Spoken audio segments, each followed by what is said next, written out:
Hey everybody, Jake from Barnstorm. We wanted to make a video taking you through our Challenger dash kit, the components, and also the function that it serves. If you're not familiar with it, basically the kit allows you to change your handlebar options on the motorcycle because the stock bar options are a little bit limited. So this allows you to run a T-bar style bar or a bar and riser combination in a similar configuration and varying heights, as well as switch up the rider ergonomics and interface with the gauges and ride command. We want to give a tremendous thank you to the folks over at Moms of Manchester for loaning us this 2020 Challenger Limited to actually install this kit on, as well as one of our mid-control kits. And this bike will actually be available for sale at Mom's, depending on when you're watching this video, complete with our dash and mid-control kit on it. So definitely give those guys a call if you're interested in this bike or any Indian as well. So big thanks to them again. And now we're going to take you through the components you're going to get in the box if you were to purchase this kit yourself. All right, so when you get your kit in the mail, you're going to want to open it up and inspect it first of all. Some of these parts are plastic, so you want to make sure nothing got damaged in shipping. If it did, definitely want to let us know right away. And now let's just walk through each component name by name so that we're all on the same page as we're going through the installation and we're referring to things the same way all the time. So first part would be the gauge pod. This is the component that will house and locate your speedometer and tachometer in their new location. We've got the dash hood, which frames and houses the ride command in its new location. Kind of in part with that is the gap cover, which is just a small strip of that indexes in and ties this all together when the assembly is complete. And then the last but important piece is the ride command mount, which is an unpainted part. It lives inside the fairing when it's in its final location.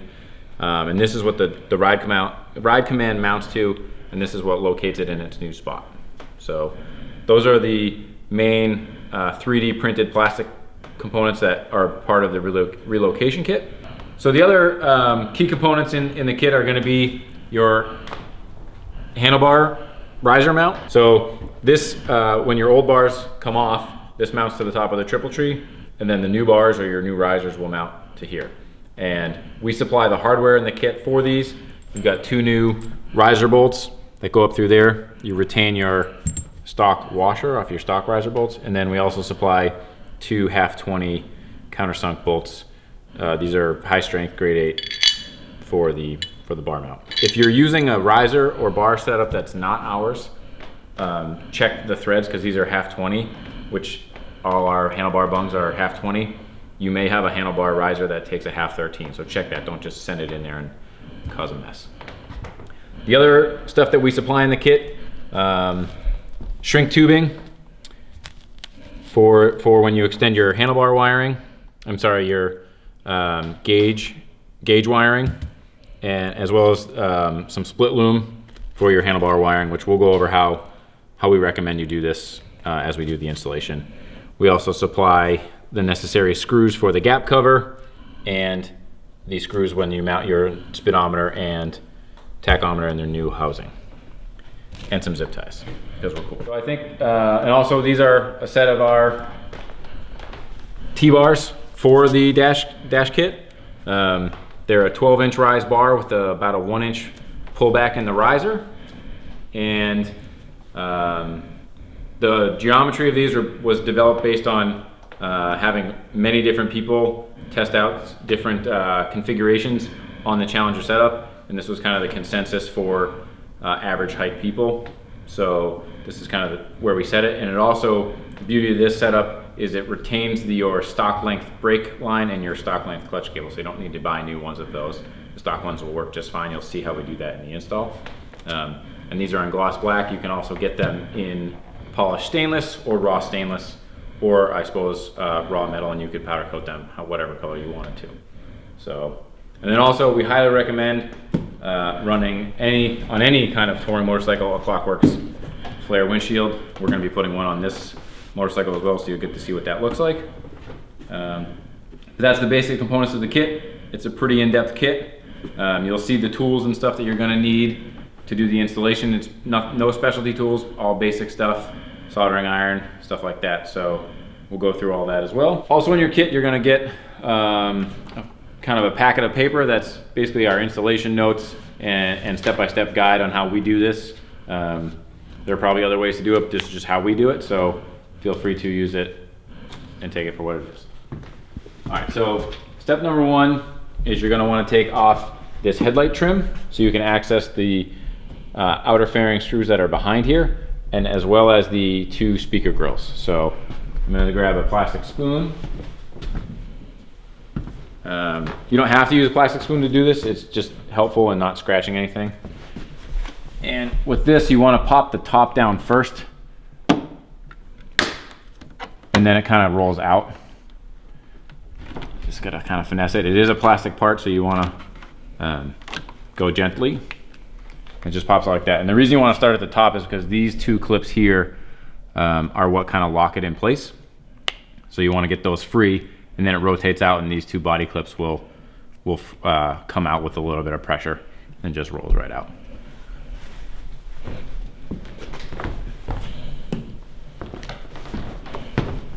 Same deal on the speaker grills. They're held in with those same style of body clips. So you just want to find an area that you can get one of these spoons underneath carefully, and same deal, just kind of pop these out just gently, take your time, get it started, and then once you kind of get it going, the rest comes out. It feels wrong to just pry on stuff, so it'll take a minute to get used to, but slower is faster. So you can see how the 4 clips that hold it in place. And the reason you have to take these off is because there's an outer fairing securing screw here on both sides, so you have to take these out to get to those.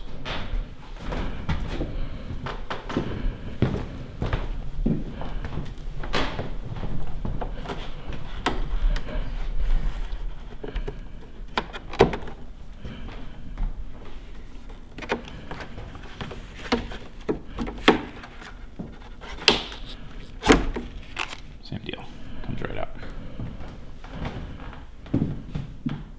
So from here, the next step is to remove the outer fairing. So there are 2 screws at the bottom of the outer fairing down here. There's a screw inside of each one of these stash tubes, right up in there. And then there's also these ones.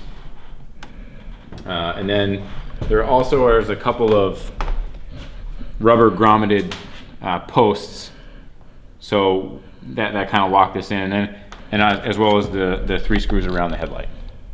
So we're going to take all those out, then the fairing can come forward, but before it can come completely off, there's 3 electrical connectors that have to be disconnected.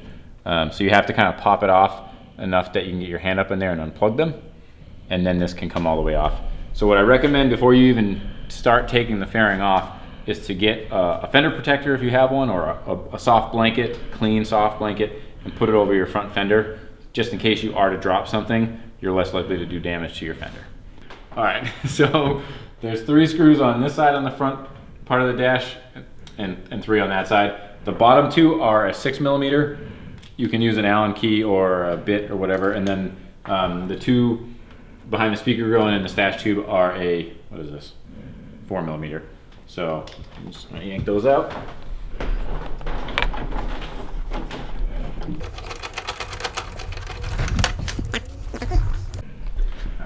Stash tube one. I guess it's actually a glove box, but stash tube is what I'm calling it. So you gotta get it in there. Oops.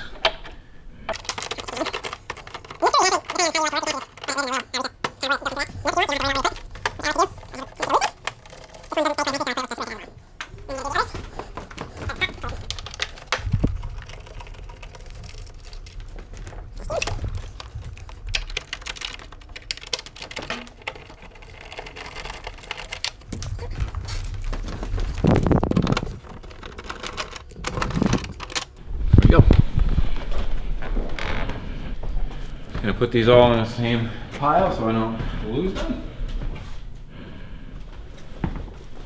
Which I like to put with this componentry that they're related to.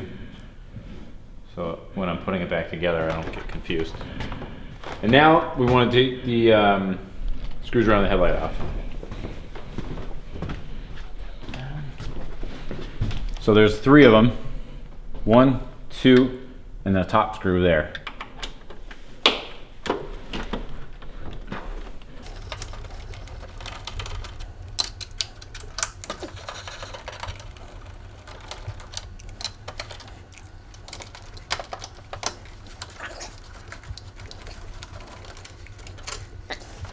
And I'm just going to put these down here in the headlight trim because they're headlight screws. And now, if I didn't forget anything, the fairing will pop off and I'll have to reach inside to disconnect the connectors. Which I'm actually going to... There we go.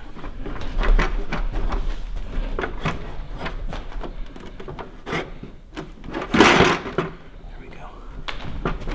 Alright, so now it's kind of hard to see here. I don't know if you want to film from down on the bottom. Yep.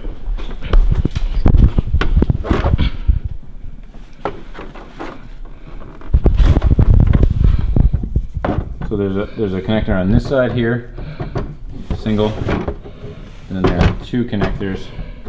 Let's switch my hands here. Here.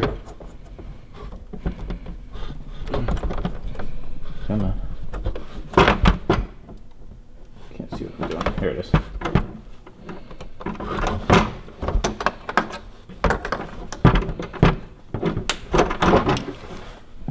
This comes free.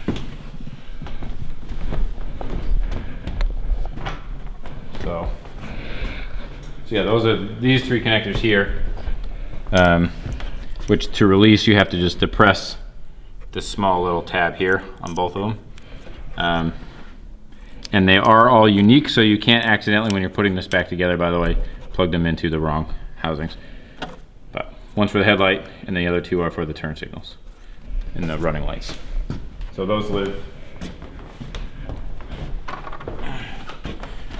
here, here, and here. And these have retention clips, so they're mounted. You don't need to bother taking those off. And what's nice about that is when you go to put it back together, they're somewhat captured, so you can one hand put the plug on. All right, so now the next step will be to take your windshield off. If you haven't done so already, you're gonna wanna put your windshield all the way up because you have to access all of these screws here. And on the back side of them, I'll show you when I'm doing it.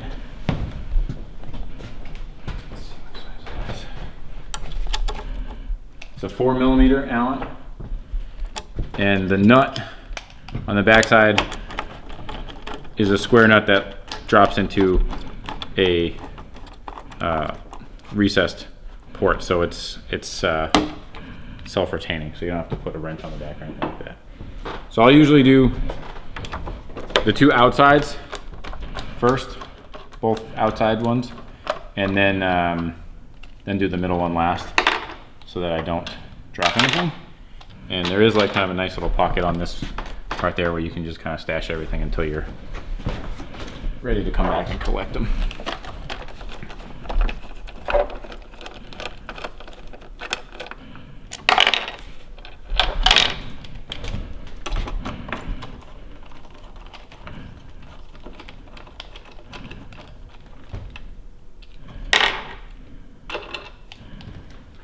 So then you want to do your last windshield screw.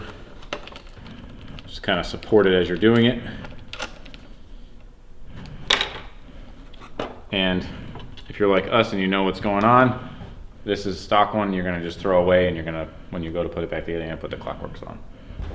All right, so the next thing you're going to want to take off is the windshield support bracket. And this is connected to the actuating mechanism that allows it to go up and down. So there's a screw here, and then one on the central pivot here. So usually we'll take, you're going to need a 5mm Allen key, or if you have a long T-handle, that would also work, because you have to kind of come in here and kind of right in the nook here, and to get these to come free. And if it's not coming free easily, and this is the method you're using, you can get a little extra leverage with your 10mm wrench. Break that free. You can take it right on out.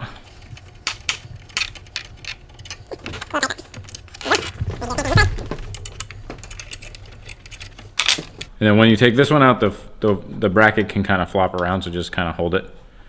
Make sure it doesn't slam down on anything. And actually, before you get it all the way out, you can break free the center pivot, just so you're not fighting it when everything's loose. This is a 10mm wrench. And this is, I believe, a nylock from the factory, so it's a self-locking. Yeah. So just let that hang out. Remove this last one that you left partially installed.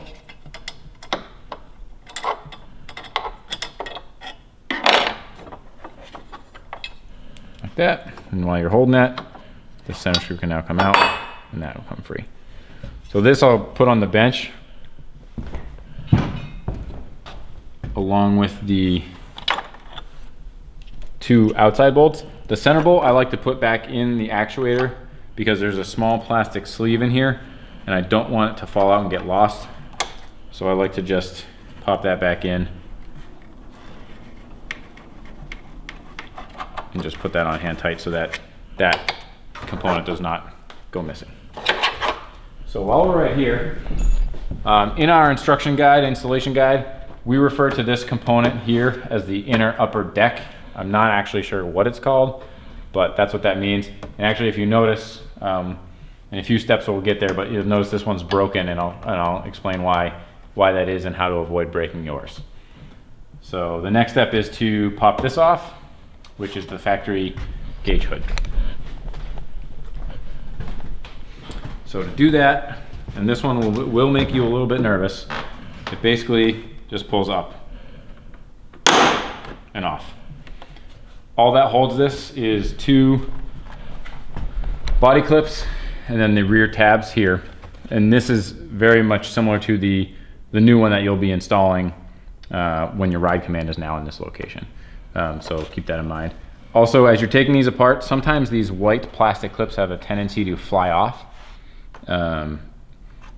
Try to find them if they do. However, don't freak out too bad if you lose a couple, because you're going to end up with some extras because there's some parts that you don't reuse that have them on there. So try to keep track of them. But if you lose one or break one, it's not the end of the world, as long as you only lose or break 1 or 2 of them. So we're going to take this off, and then we're going to get a Torx bit and take the inner upper deck off. All right, so to remove the inner upper deck, you're going to need a T40 Torx bit. I've got mine set up here on a 3/8 ratchet. There's plenty of other ways to do this. You also could use, you know, a cordless impact gun or a cordless drill or something if you wanted to remove these.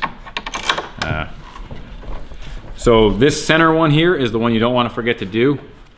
It seems pretty obvious, but it's easy to get ahead of yourself. And if you don't remove this and try to pull this off, you will break this. Take it from me. I can't really see what I'm doing.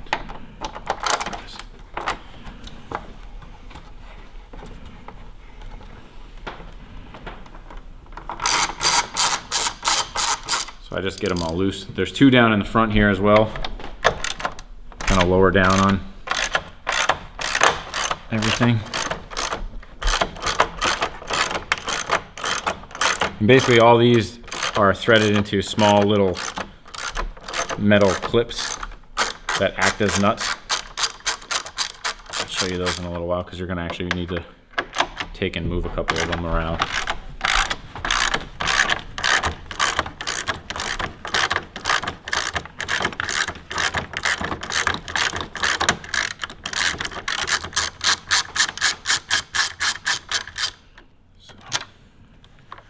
Some of these are hard to get out of there unless you have a magnet, but they're not really in the way. So if you can't get it out, you can just leave them in there. Just make sure they're all free. Okay, so that's 1, 2, 3, 4, 5 of them. And this panel is also retained by a couple of these clips as well, so that even though you've got all the bolts removed, you still have to pull it free from the mounts. So again, that's just a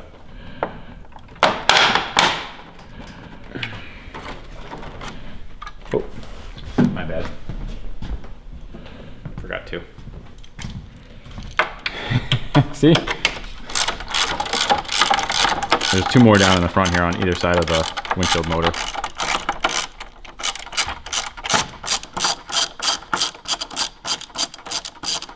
I've done this a billion times and I still forget stuff, so that's why you want to take your time. And if you're starting to pull something off and it feels like it's not doing what it's supposed to be doing, just stop and check and make sure you didn't miss something, because it's easy to do. See? Now it's gonna come right off. So, side feeder.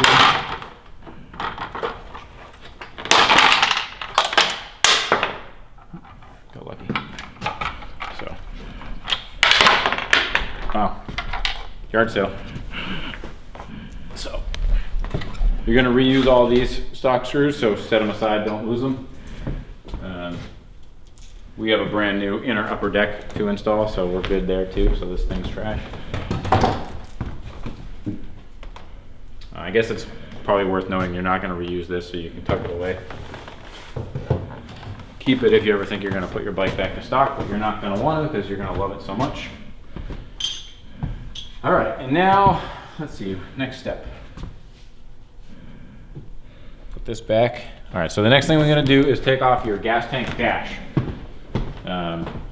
And the reason you need to do that is because there are 2 screws for the factory surround trim around the ride command, and you got to get those out, and then you can pop this piece off. So we're going to take this off, and we're going to cover the gas tank.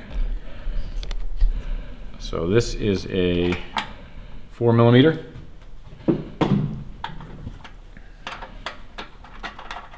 This just pops out here, and then you gotta kind of go up and forward. The front mount is a post that locks into a slot back there. So take that out. You can toss this dash screw back in its location, so you don't have to worry about that piece of hardware. Set this off to the side someplace safe. And then it's that same T40 Torx down below. However, this is kind of a tough access point. So if you have a regular length one, it's a little tight. You can see you kind of run into some clearance issues. It is doable, however. The trick is to take a 1/4" wrench,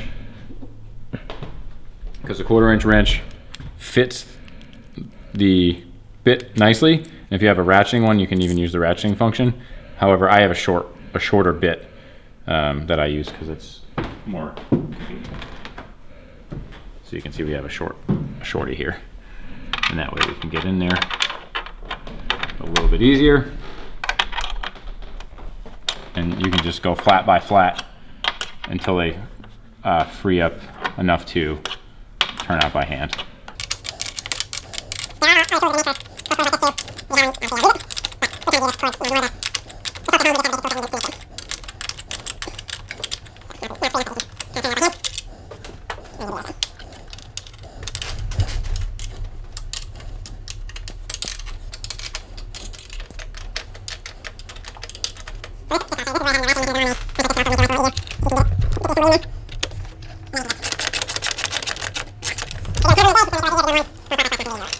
So that comes out, and then this is retained by 2 more of those body clips like that, so you just got to pop it off.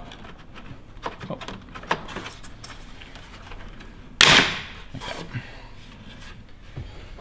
This piece is not reused, so you can do what you want with it. So now that we've got that trim piece off, I'd recommend covering your gas tank with, if you have a tank skin or something like this, great. If not, again, like we have mentioned on the front fender, a soft blanket, pillowcase, something like that, that's clean, doesn't have any metal dust or anything on it. just so that you don't, as you're now removing components from around your gas tank, you don't want to damage it and cause more problems for yourself. So the next thing we got to do is take the windshield arms off, and you have to take those off because we have to remove the factory bracket for the ride command and gauges, and you can't do that with the arms in place. So it's a 10mm bolt head. So the easiest way to do that, in my opinion, is with a 10mm socket.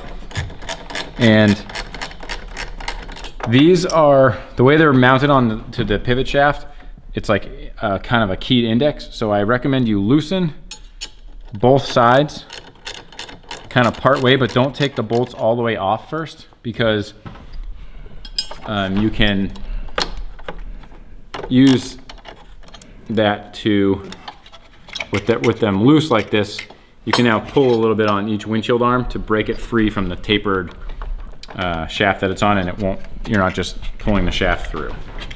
And I'll show you, I'll kind of describe that a little bit better once I get this one off.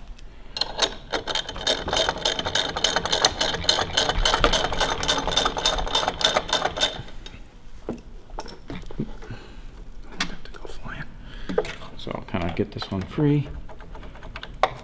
Just kind of wiggle it back and forth and pull away from the center of the bike. There we go. But don't take it off all the way yet. And then we can do the other side. Same deal. But because you haven't taken that side off yet, you'll be able to get this free from its mount a little easier. There. So the reason we're doing that is because the shaft is slotted and fits into that, and it's just a pretty tight fit.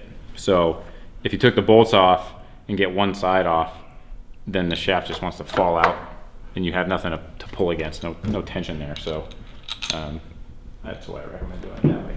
So now this side, even though the arm's completely off, because we got it free already, it shouldn't take too much to get out. Just got to remove the bolt completely, and it comes right off. So these arms, by the way, are identical, so you don't have to worry about mixing left and right up. Some stuff you do, this you do not. So now we're going to remove the ride command and gauge factory bracket. There's 6 screws. There's 3 that are in and around the pivot for the windshield arms, and then there's also 2 up top here on either side of the tack and speedo. Those are again that same T40 Torx. Oops, help if I put this together in the correct order. So I'll just do these ones up top here first.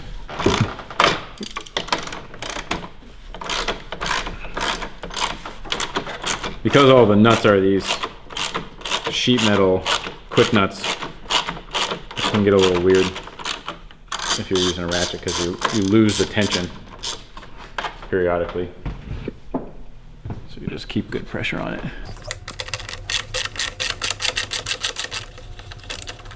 And then for the ones down around the windshield pivot shaft, you're gonna need a longer extension to make your life easier. So if you got a 10 or a 12-inch extension, you can get the 2 of them pretty easily without having to fight.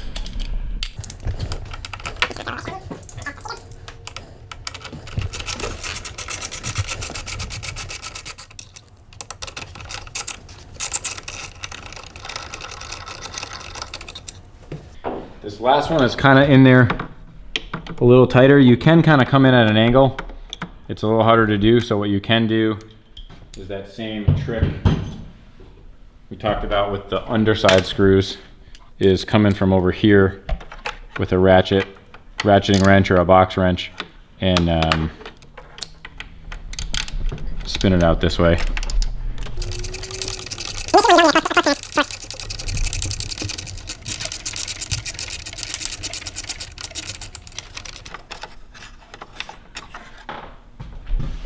And then just repeat the same on the other side.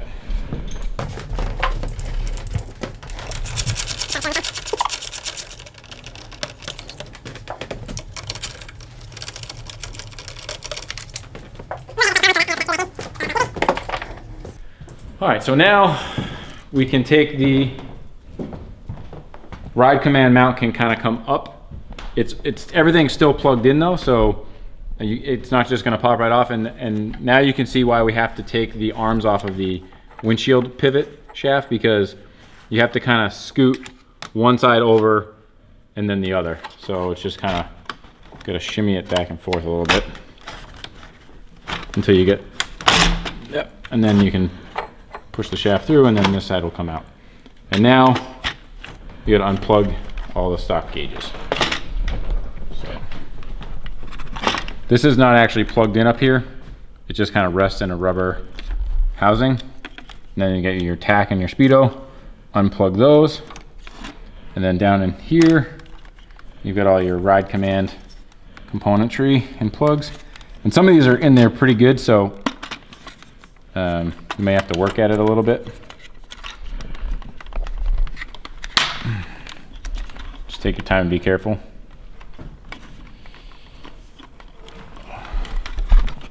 In particular, this one can really, these style gray plugs here can really fight you because they have a strain relief housing on the outside and it's really hard to actually depress the release lever enough. There we go.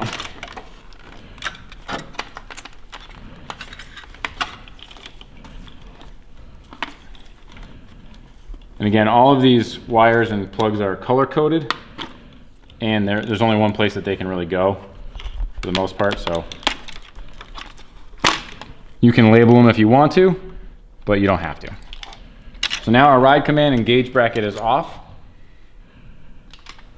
These two gauges will slide out this way, and there's a rubber sleeve that they live in that we're also going to retain for the new gauge mount. And then the ride command is mounted with these 3 screws, so those will come off as well. But at this point, what I recommend doing is get all your wiring clear, and we're going to actually transition to the handlebar portion of the job while everything's open and easy to get to. And then we'll come back and remove these from the factory bracket, install them on their new brackets, and then do the reassembly, as well as the extending of the tack and speedo wiring. Now that we've gotten this all apart and we've got the windshield arms put back on, we're going to remove the handlebars next. So to do that first is you got to take these stock rubber cable ties or cable management devices off. And I recommend saving these because they actually work really well if you're installing, when you install the T-bars, as to keep the cables again managed and constrained against the bars in a nice way. So just set those aside somewhere. You may want to reuse them. Start with the clutch cable. You have to loosen the clutch adjustment screws down here and allow for as much free play in the cable as possible. And then you've got to remove the clutch pivot, which is a 10 millimeter nut. And then with the free play put into the cable, you can take this right out. Drops right out. So that's step number 1. Secondarily, you're going to want to remove your brake line. We've already done so just to speed things up and make less of a mess. The brake fluid in this bike is .4, which is corrosive to paint, so make sure you do not get it on any of your paint. If you do, clean it up immediately. And then what we've done here, if you look at the master cylinder banjo bolt, we've actually taken an oversized nut and the 2 banjo washers and cinched it up on there so that it's not just continuously leaking as we move it around. Because the next thing we're going to do is take both the clutch, brake, and switch housings off. So start on the clutch side. You're going to need an Allen wrench. I believe there's a 5. Yeah, 5 millimeter. And you want to get this loose, but you don't want to take it all the way off yet because there's a clutch safety switch that you have to remove, which is wired into the switch housing. So just get this loose and back it off a little bit so that you can access the 2 switch housing screws, which are Torx. Just snug that back up. Set that down somewhere where it's not going to get lost. And you need a Torx bit. I believe it is the T20, I believe. Yep. So these clamshells come apart.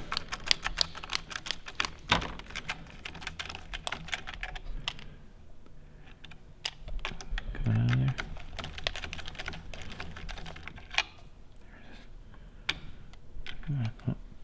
Just careful it doesn't fall out. It doesn't want to pop itself out.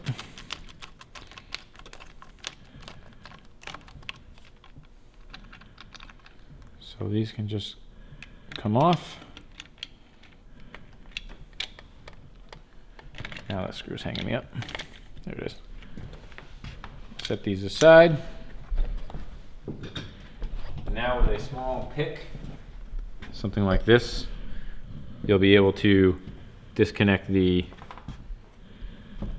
clutch safety switch once you open up the switch pack clamshell.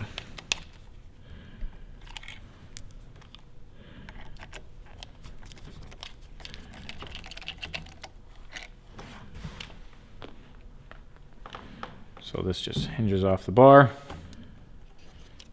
And then you can see the wiring here. You've got your clutch safety switch and your handlebar switch pack wiring. So these, if you look closely, there's a small divot here. You just put the pick in there and kind of roll it up, push and roll up. This will pop out. And then same thing on the opposite side. Just like that. Then you've got your switch pack removed. This has a hinge joint here.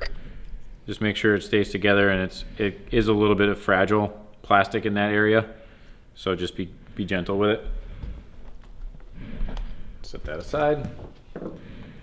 And then you can remove your clutch perch.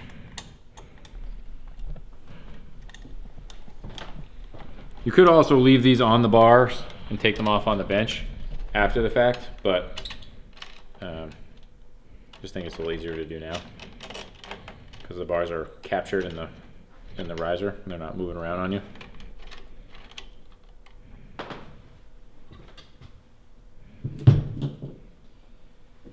And then we want to do the same thing on the other side.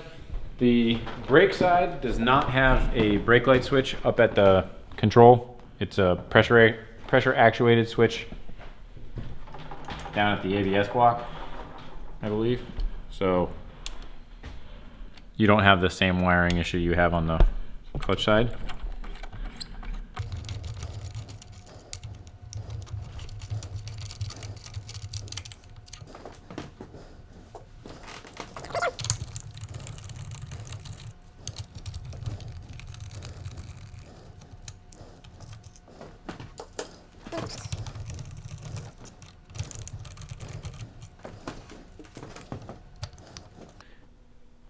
This side's got two plugs, and they come out just the same.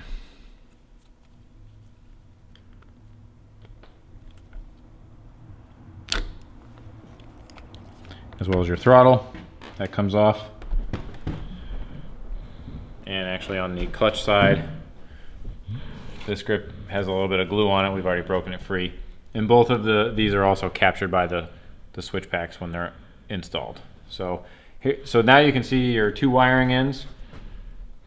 And then also on the throttle side, you've got your twist grip sensor,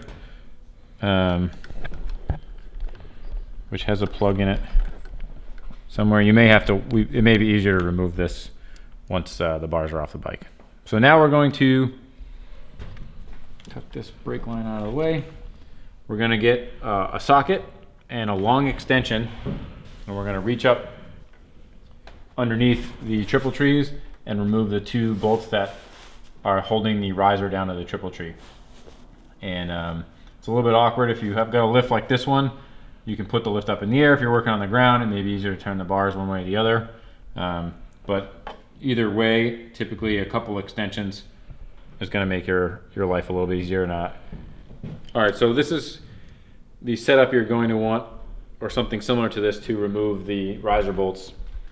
Basically, I've got a couple extensions and also a universal joint and a 19mm socket.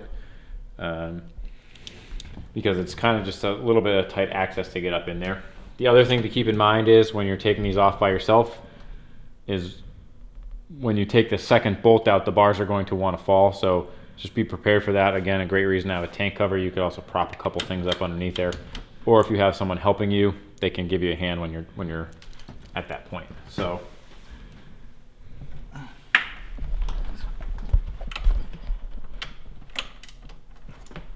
and you're a little bit of tight limited access with your swing on your ratchet.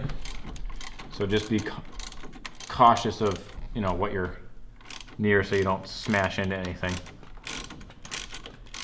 And I try to get this one most of the way out, but not completely out, so that it's keeping the bar and riser assembly from spinning when you're loosening up the other one. And then you can go back and take them out the rest of the way by hand, or just kind of work back and forth from both sides.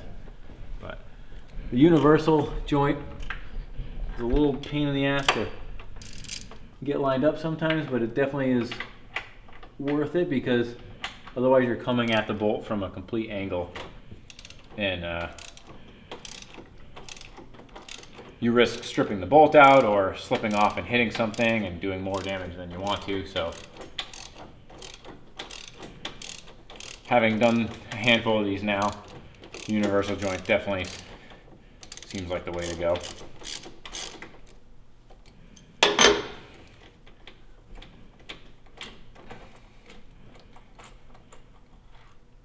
So the other thing to keep in mind or to note is that on the right hand side of the motorcycle from rider perspective, so this side of the bike, there's no wire loom underneath this bolt. So this bolt on the right hand side of the bike comes in and out freely. On the left hand side of the bike, there is a wire loom just below it. So when it's free, it will just drop down and rest on top of that wiring and kind of stay partially in the triple tree, which is kind of handy because that means you don't have to take it in and out. It's just something to keep in mind. So the right hand side of the bike is usually the one I start with, so that it's not falling around when I'm doing it. When you take these out and we go to put the other bars on, you're going to reuse this washer too. Just note that. All right, so we've gotten that side out. Before you take this bolt all the way out, there's a factory wiring retention point. And it's actually kind of handy if these move a little bit. You can see in there, there's a zip tie that goes through there, so you got to cut that. And then you want to come to the front of the motorcycle and unplug your handlebar wiring, which is this loom here. So you got to disconnect it from the plug. And again, this is one of those plugs that's kind of a pain to do. So get that unplugged and then disconnect this piece. It just pops off. So this is your handlebar wiring here, and then you just go to snake it. And you want to just do this before you actually disconnect the bars, so you don't take the bars right off the bike, so that you don't get hung up.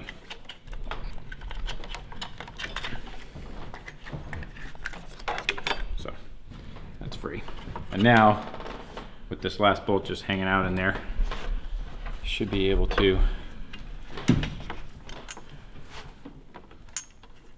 disconnect it completely. There we go. And these can come off. And you're not going to be reusing them, so you just want to remove the factory wiring. So now that you have this off, you can, these move freely, but before you start pulling stuff out, you gotta actually disconnect the twist grip sensor.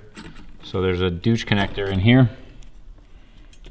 And again, if you take your pick, you can unplug it. Let's see if I can pull this out. I'm just gonna pull it all the way out of the bar. Easier.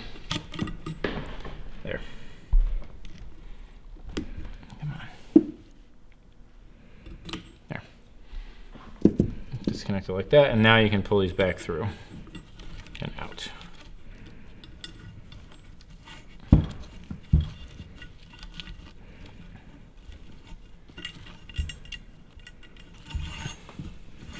Just remember, when you go to chase the wiring back through your new bars, you want to make sure that you put the right side with the twist grip plug on the twist grip side of the handlebars. But they come out nice and easy. And this harness is long enough with the new bars, if you're using our bars, and you're using a bar or you're using a riser and bar setup that allows you to use your stock clutch and brake line, there's plenty of length on this harness for over length bars, so you don't have to mess with that, which is nice. And these are trash. All right, so the first step in preparing your handlebars for installation will be to mount them to the handlebar riser on a bench. Put down something soft, a towel or some foam or whatever. And the reason we're mounting the bars to the handlebar riser first is because you cannot easily access the two mounting holes for the handlebars when it's on the bike. And also, by doing it this way and then installing this as an assembly onto the bike, you don't have to take the gas tank off. So it just simplifies things a little bit. You can alternatively pop your gas tank off and do it that way if you want, or if that's already off for some other reason, some other project you're doing. But because in this instance that we're not taking the tank off, this is how we're doing it. So you want to use a little blue Loctite on your riser bolts, and the torque spec on these is 60 foot-pounds, but you're not supposed to use a torque wrench as a ratchet, so you want to just get this all started with a regular ratchet first, and also just confirm before you bolt these on that you've got everything oriented correctly so that you don't put your risers on upside down, and then your friends will make fun of you.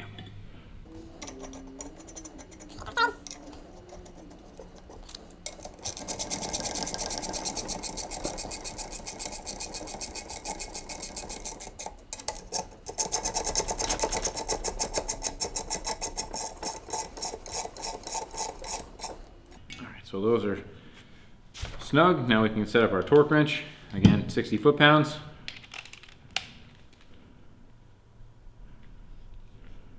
And also, by the way, this is an example of our polished stainless steel handlebars. So we offer them in raw stainless, polished stainless, and powder-coated DOM steel tubing. So those are the options. So can be a little tricky to torque these down on the bench. You just want to make sure you're getting the leverage good and snug them right down. 60 foot-pounds.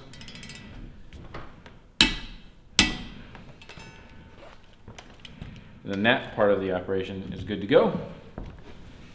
All right, so the next part of the operation here is going to be to chase your handlebar wiring back through these bars while they're on the bench. It's a little easier than doing it once on the bike. So there's a few different ways to approach this, depending on the style of bars you're doing, risers, whatever. So the way I'm going to do it is take a small piece of string with a little bit of a weight on it, which is just a 5/16 nut, and I'm going to fish it through, starting at the bottom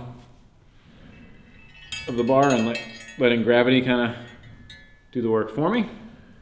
So now that piece of string is fished all the way up from the bottom to the top. I throw another loop in here, and then I'm going to use this, because that string I have is not super strong. I'm going to use that to guide an actual chase wire up through the handlebar assembly. So let's just do this, and hopefully, as long as I don't lose tension on everything, there you go. So nice and easy. I'm just going to throw a hook on the end here for now and kind of bend this so it doesn't get yanked out on accident. And then we're going to do the same thing on the other side. A lot of times you can actually just put a loop on the end of the wire and send it through, but it doesn't always work. So if you just add this extra little step with the string in here, it might save you a little hassle.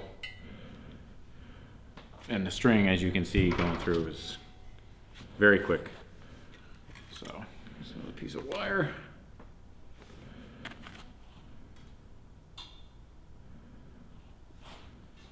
Same.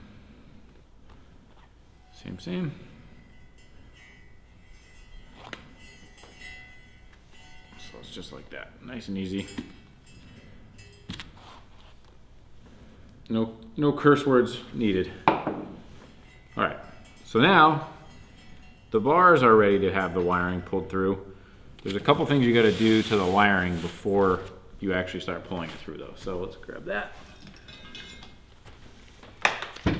This is your stock handlebar wiring. Again, you've got the throttle side with the twist grip plug and the clutch side. And because of the way we end up setting up the bars with the split loom to clean up the wiring, where you've got these 3 pieces of split loom coming from here to cover up all the wiring. The most finished way to do that is to have a piece of heat shrink tubing at the intersection of these 3 items. However, because of the way this is set up, you can't slide the heat shrink tubing over this plug. It's just, you'd need too big of a piece to shrink down enough on that. So what I recommend doing is putting a couple pieces of the heat shrink on this wiring before you chase it through the bar, so it'll just be on there for later when you get to that step. And because this is split loom, you can put it on after the fact. Heat shrink, you don't have that luxury. So just cut like a 1-inch piece of the largest size heat shrink tubing that's in your kit. And we're going to use that piece for the end of the larger split loom. And then just cut like another 3-inch piece or 2-inch or whatever as well.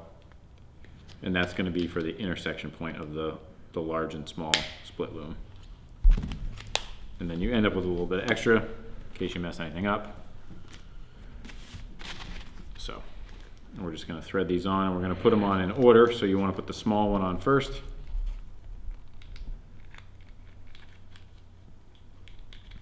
You'll have to kind of stagger the ends as you go in.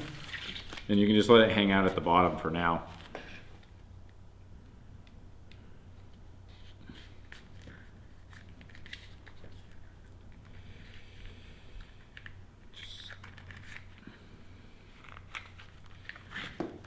If you forget this step, not the end of the world. You can always use some electrical tape to tie those connection points up as well. But this is just a nice, clean way to do it. It'll give it that extra touch of professionalism. So now I actually do need to grab some electrical tape for chasing this in though.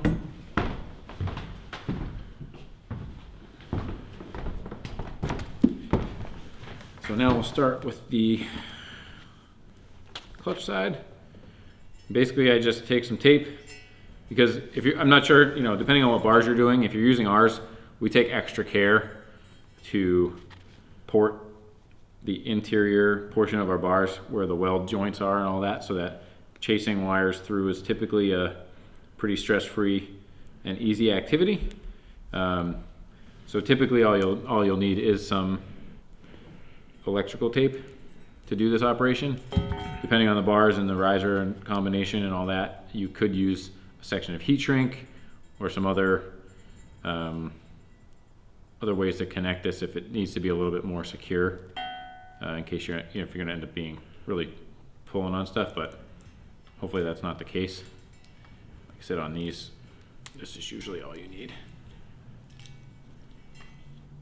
I do try to make sure that at the end here the electrical tape is sort of to a point so that it has a greater tendency to want to work its way around a corner or an edge instead of getting hung up on it.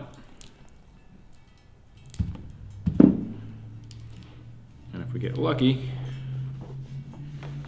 it'll go right through.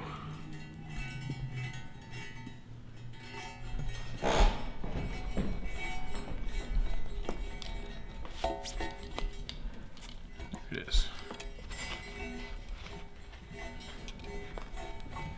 So that's one side down. Like I said, pretty painless. Just gotta find the end here.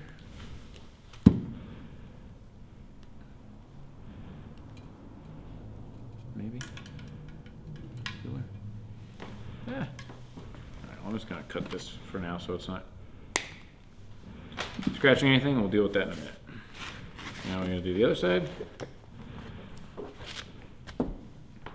Because your plugs on this side are staggered, I do recommend that you just secure the twist grip plug to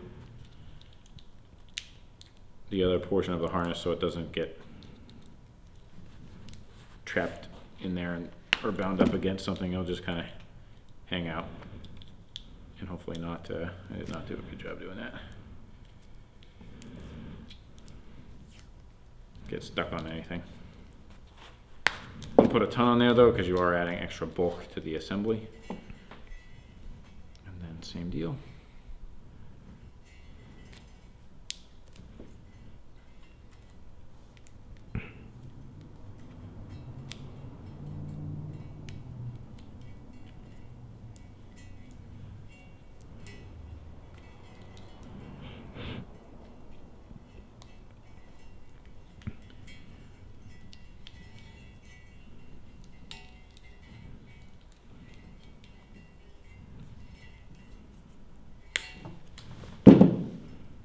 All right, let's see how we do on this side.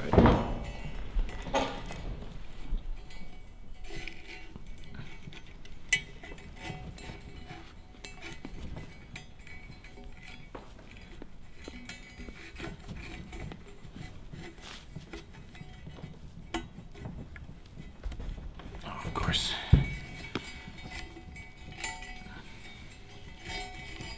You may have to play around with how you orient the plug assemblies going through. Best bet is not to try yanking or forcing anything as you're doing this. Sometimes just a little bit of back and forth action or a different orientation is all it takes to get it.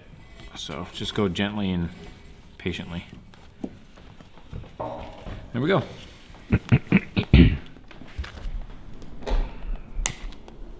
So that takes care of actually getting the wiring through the bars. Okay, so the other thing you want to do now is reconnect the twist grip sensor. So you just got to fish the plug back into the bar a little bit so it pops out the end. You can do it just the way that I just did it now, or you can actually, when you're chasing this side, have the wire come through and pull the whole assembly out then. Either way usually works. Reconnect. And give it a good tug just to make sure it's actually plugged in, because you don't really want it to come disconnected. And then drop this guy back in like so. All right. So same thing on this side. You want to just get your wiring so that you have, you know, a little bit hanging out for your switch pack connections. And then we can set up our split loom. So again, you want to take the shorter two and the skinnier two pieces from your kit and start them onto each side of the handlebar wire, like that.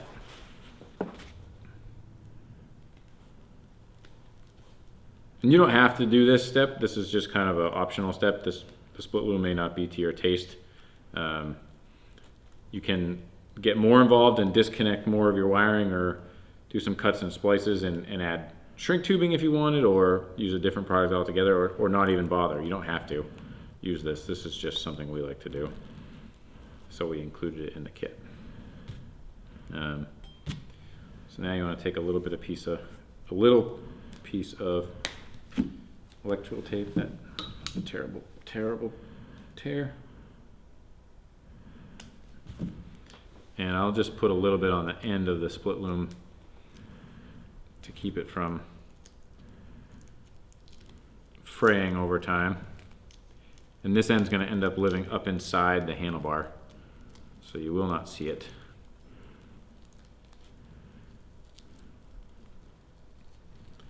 Just like that.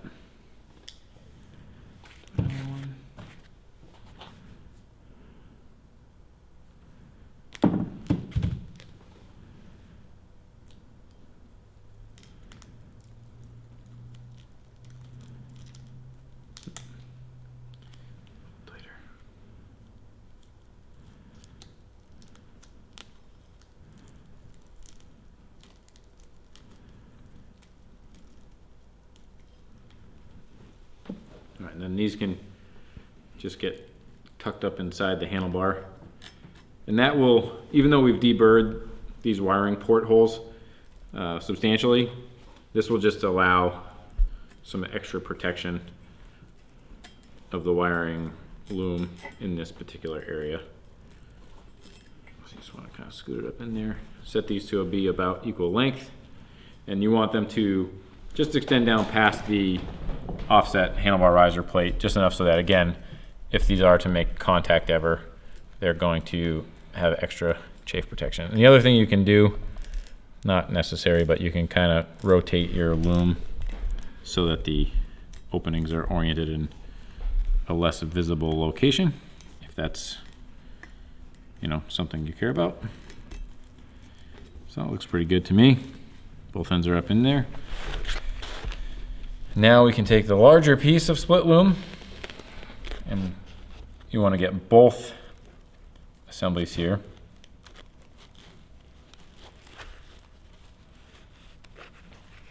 And then same deal, you want to get it up and over both of these sections of split loom. So you can kind of see what we're going for here. Like that. And this is why you put the heat shrink on first. Now you can scoot this up.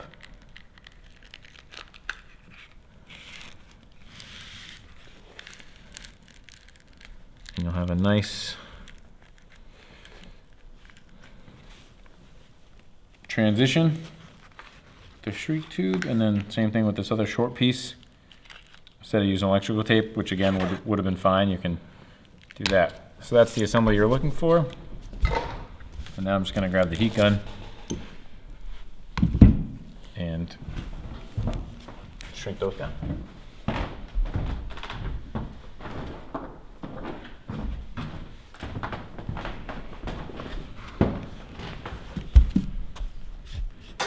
If you're using a heat gun or an open flame to shrink your shrink tube, which you can do as well, just be careful of what's behind the heat.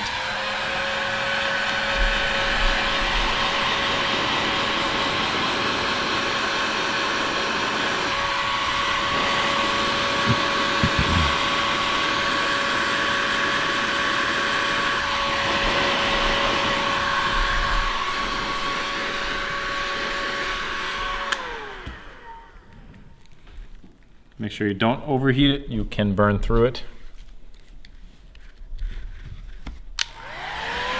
And you can also melt the split loom if you're not careful. Let's see if I can scoot this up a little bit more. There we go.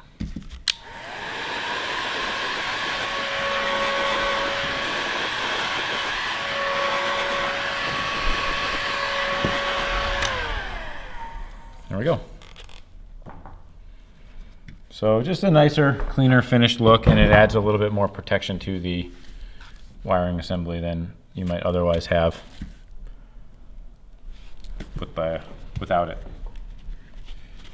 So now that the bar assembly is to this point, there's a couple things we want to do on the bike itself before we actually go to mount this assembly onto the top triple tree. So let's take a jump over there and I can show you what we want to do there. All right, so before you actually want to mount the bar assembly back on the bike, you want to reinstall your dash now, because the clearance between the dash and the handlebar riser is tight, and you won't be able to actually get this on once those are on the bike. Again, like I said, if your gas tank's off already, or if you're planning on taking it off, this is not a detail that you need to stress about.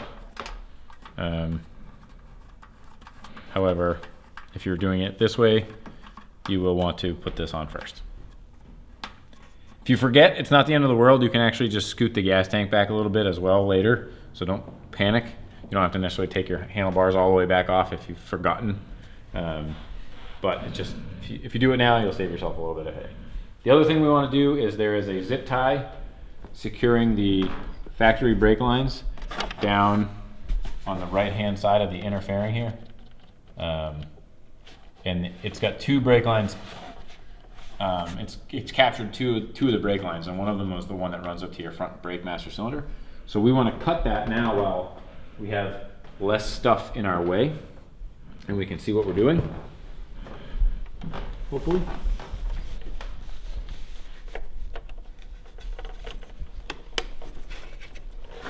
Just be careful because you are cutting near a brake line, which you don't want to cut. So get that cut, shank it out, and now we can reduce some of the loop of the front brake line that was keeping it up in position there at that zip tie point. And then there's also another zip tie just behind the one that you cut that is also around both of the brake lines that are up there. And you want to just scoot that back a couple inches so that the front brake line can loop a little bit farther back and be less, be more in line with this P-clamp here. So, and that's just going to allow us to now tailor the length of this brake line to get up to the new master cylinder location on the front side. And now before we put the bar stuff on, we want to re-zip tie the one brake cable that's still next to that retention point, as well as add a zip tie back into this front retention point for the handlebar wiring while there's nothing in our way. It's much easier to do now. So your kit has a couple of zip ties in there for these purposes. Standard size zip ties. This one happens to be longer than I actually need, but it will make threading it in a little bit easier because it's hard to get my hands in here. So you just want to start it in there.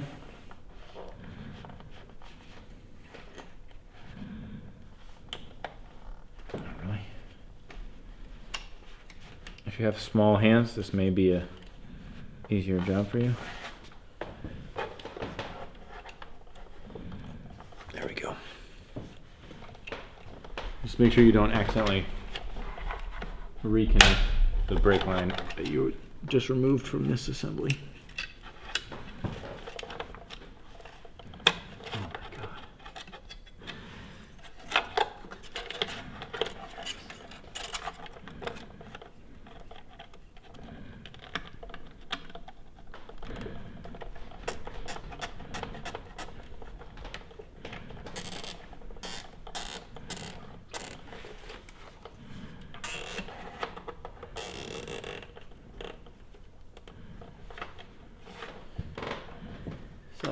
And you'll notice on the factory brake lines, they have little white paint hash marks on them, and those indicate where the factory retention points are supposed to be if you want to try and keep everything in the same alignment that it once was as you're doing this.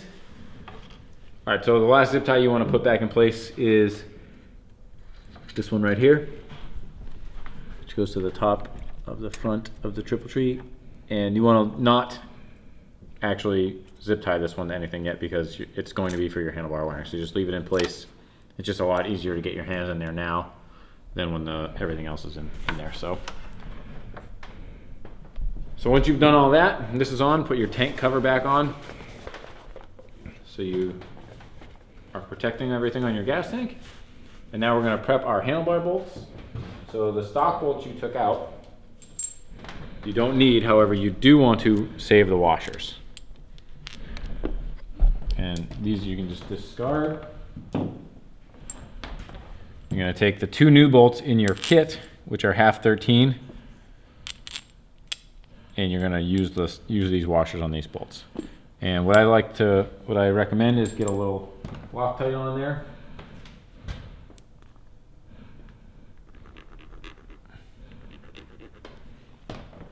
And then the clutch side bolt will go up into the triple tree to kind of finesse it around the wire, but because of the wiring loom, it will stay in place. So you can kind of set it there, and that kind of frees you up to get the brake side started and then start that one. So leave your wiring coming out the back side for now. We'll flip it over in a minute. It'll be less in the way on that side of the handlebar assembly. Just kind of rest this down on there. And now you can reach up from the bottom and get This bolt in place. Where are you? And you want to just start at a few threads so that you know you're not cross-threading or anything like that. And now you can do the same thing on the other side.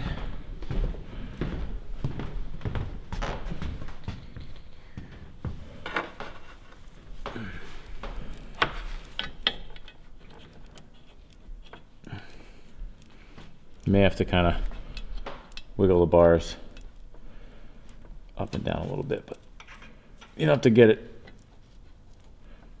all the way in there, obviously. You just want to make sure you're connected and that it's not cross-threaded. And now you want to take your same assembly you used to remove the factory bars. However, you want to switch now to a 3/4 socket from a 19mm because these bolts are a 3/4. They're American size. And you can send these on and just snug them up because we're gonna have to switch to a torque wrench to torque them to the final 60 foot-pounds of torque that they require.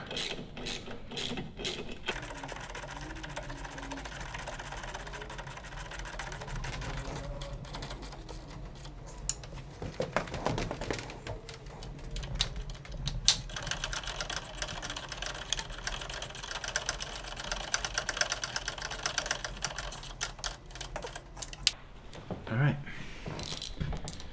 So, and then the next thing you want to do is you'll torque those down to 60 foot-pounds of torque. This is falling out. And that assembly will be all set. One thing I want to point out about our offset riser plate too is that there are 2 tapped holes, one on this side and one on that side. They're a 1032 thread, and those are there for provisions for P-clamps or other securing devices if you're running, depending on what kind of riser bar combination you end up with on here, it gives you some additional options for securing your cabling in this area so that you can keep it nice and clean. So that was just something we kind of added in there. They don't have to be used, it's just an option. After you've got your handlebar riser mount installed and torqued to 60 foot-pounds, the next step will be to reinstall your hand controls in the reverse order that you took them off. So we're going to start on the throttle side.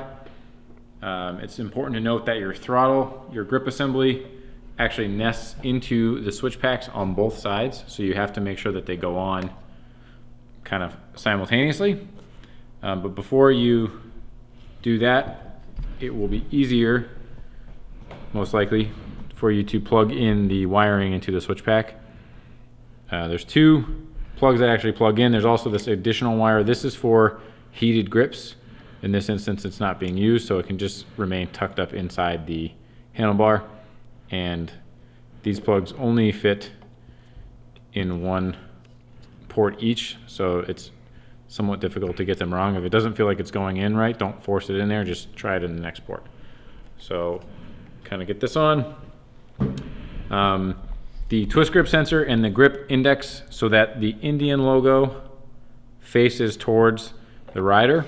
If you're using an aftermarket grip assembly, that may not be important, but otherwise just make sure that that's oriented that way. And then as you're doing this, just make sure that your wiring is clear of the switch pack pins. Do not want to get that pinched. Sorry, I'm putting it that way. And once it's in the right place, the pin on the inside of the switch pack will drop into the hole in the bar. Just double check that you're not binding anywhere. And that assembly is now ready to be screwed together.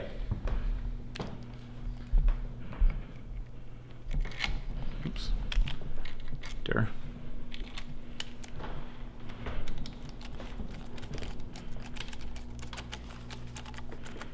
So there's two that go into the switch pack, as you probably noted when you were disassembling it.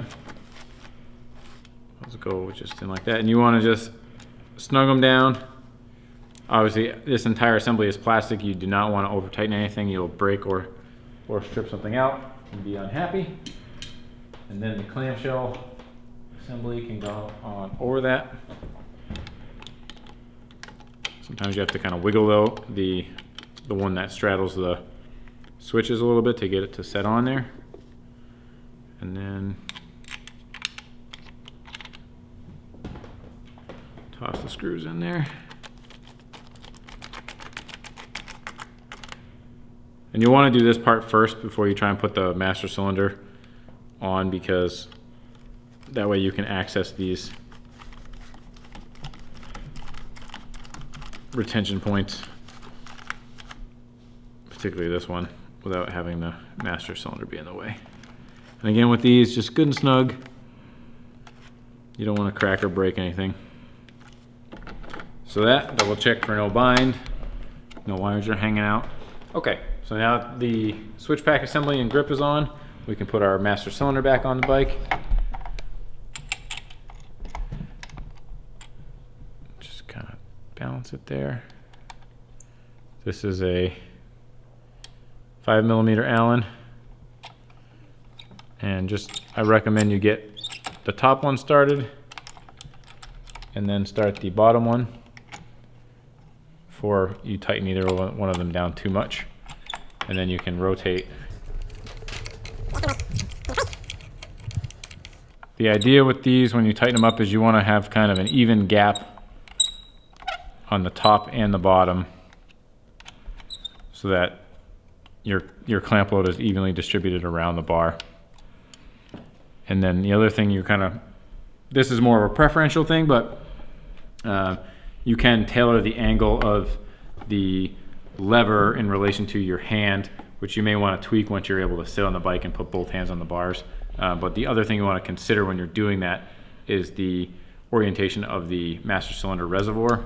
You don't want it to be at such an extreme angle that it's difficult to fill and bleed your brakes and stuff. So if you do want it tip down more than the factory setting may be, you may want to leave it more up right now until you get the brake system rebled, and then you can readjust it after the fact. So we'll just snug it down for now, because we are probably going to want to adjust these levers at the end of the day. So for now, just make sure it's good and snug, and we can move on to the clutch side, which is, so on the clutch side, it is pretty much a reverse of the throttle side. The grip does again have an indexing mark and notch that index onto the switch pack assembly so that the Indian logo, if you're reusing the stock grips, is facing the right way. Again, this white plug is the heated grip, so it's not used in this application. And then you're going to plug your switch pack connector in, and be careful that this switch pack is like a hinged assembly, but it can come completely apart. So if it does, just make sure you clip these back on so that it's connected in one assembly. And then you just want to keep rotating this all until it gets there it is, until it drops down in. And then the other thing you got to watch out for, which just happened to me, was the wiring is not captured in the post where the screw goes through. So now, if you're just putting light pressure on everything, everything's nice and snug. You can also additionally add some grip glue on the inside of your grips to reduce any potential for them wanting to shift or vibrate. It's not necessary though with a captured system like this. Snug that down.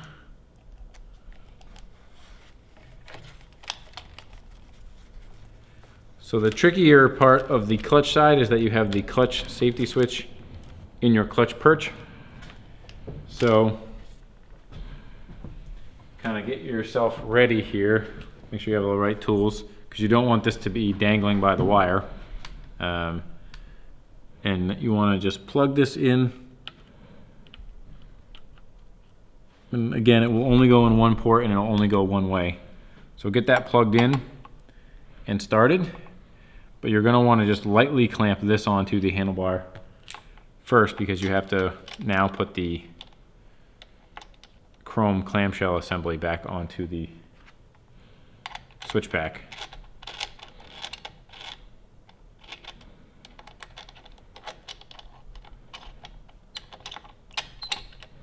And you need to leave room for that, but you can't put the clutch perch so far away that there's not enough slack in the wire to put the assembly on.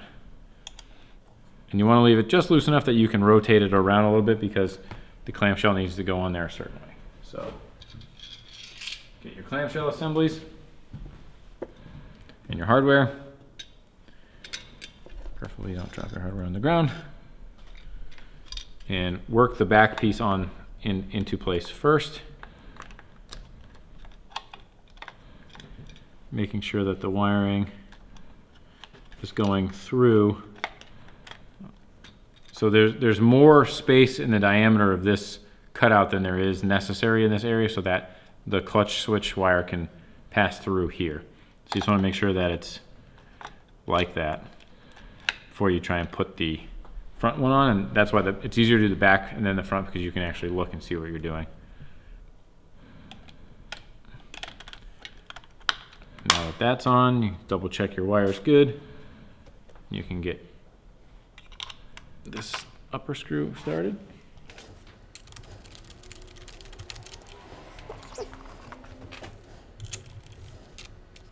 Good and snug. And now you can loosen this clutch perch back up, scoot it back over, and again, you don't need to stress too hard about the angle of it just yet, because I recommend you wait till everything's done. You can sit on the bike before you set this angle, and then you can torque these down to spec at that time. We will now put the clutch lever, connect the cable to the lever, and put the lever back in place now though. So, okay, so once you have the perch and switch housings mounted, the next step is to put the lever back on. The lever and cable engage the same way they came up, in the opposite way they came apart, and then you can set that back in there. One thing to take note of is the machined slot on the pivot pin indexes into a matching receptacle in the housing perch, the perch housing. So you just have to kind of spin it until it drops down in. You'll know because it sits just about flush with the top of the clutch. And then you can put the nut back on, and that is a 10mm socket. So you just want to snug that back up.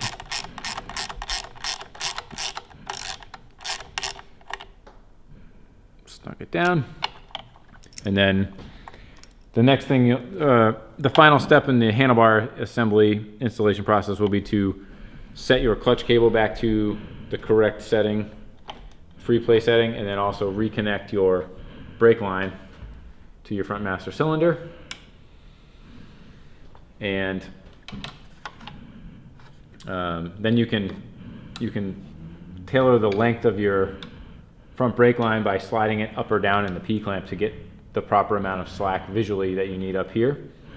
And then if you remember from the initial disassembly process, there were the factory rubber straps that came off your handlebars. These make great retention cable management devices in this application as well, so you can just install them just like that, or use a different kind of bar clamp or something like that if you prefer. And then you can also see now the location of those tapped holes in the handlebar riser plate are also well suited for cable management if that's a look you prefer. So that basically wraps up the handlebar installation process. We're just gonna redo the handlebar wiring now so that that's back inside the fairing for when we close it up a little later on.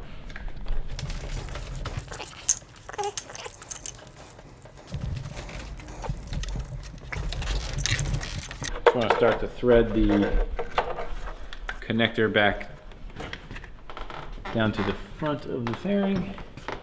Can be a little tricky to get your hands in here and also see what you're doing, so just go slow. And that's why I recommend paying attention closely to how things are routed when you're taking it apart.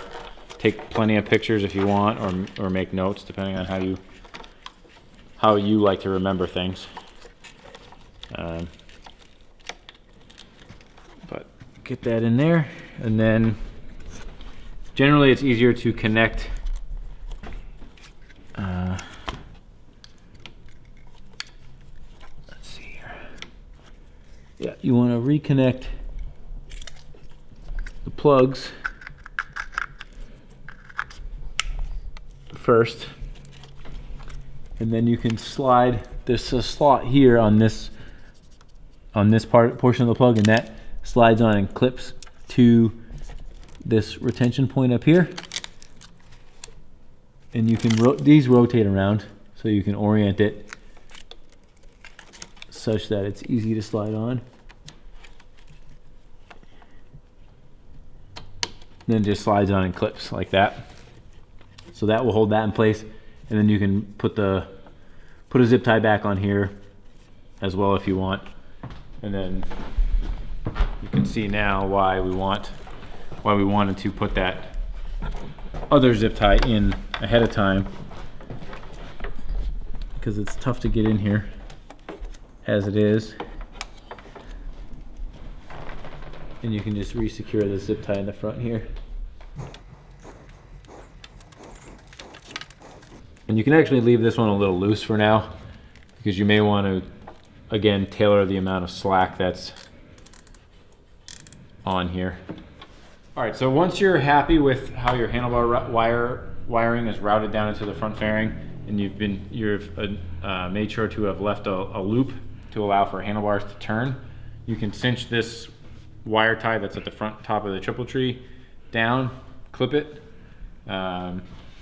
and that will complete that part of the assembly. All right, so in your kit, you're gonna have a little packet of wires. And basically, we've given you 24 inches of each color wire you're gonna need, as well as enough of this very small heat shrink to make 22 like 1-inch sections, basically, because you're gonna have 22 splices. You got 11 wires, 5 on one side, 6 on the other, 2 cuts on each side. That's 22 splices. So just cut those into 3/4 inch to 1-inch sections, and then just kind of unpack your wiring, lay it all out, make sure you got it all there.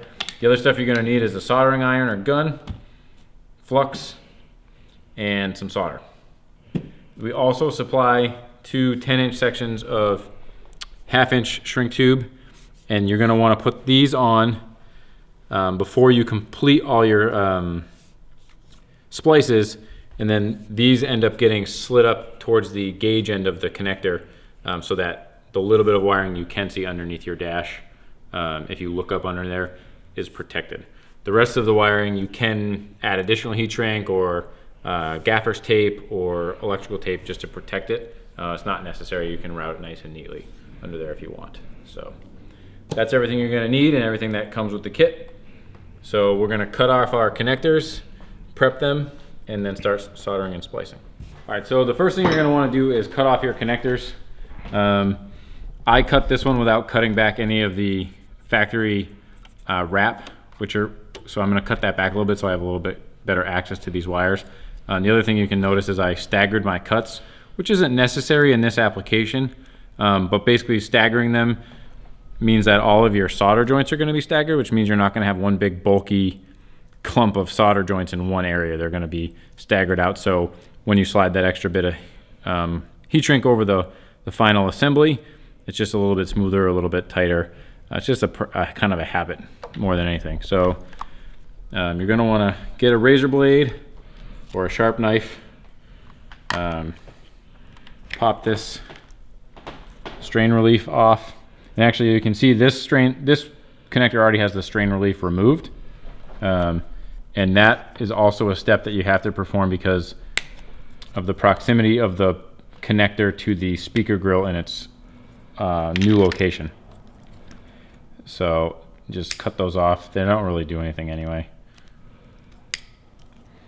And gives you a little bit better access to that. So I'm just going to cut this back a little bit so that I have a little bit more lead.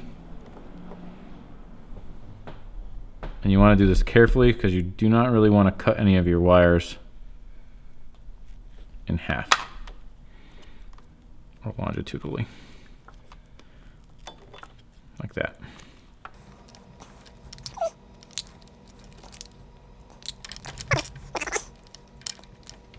So, and you can see I nicked the green wire a little bit when I was doing that. So I'm going to make sure my splice lands where that got nicked on that wire. So I'm just going to start here, cut the green, cut the yellow in a little different spot, cut the black in a little different spot.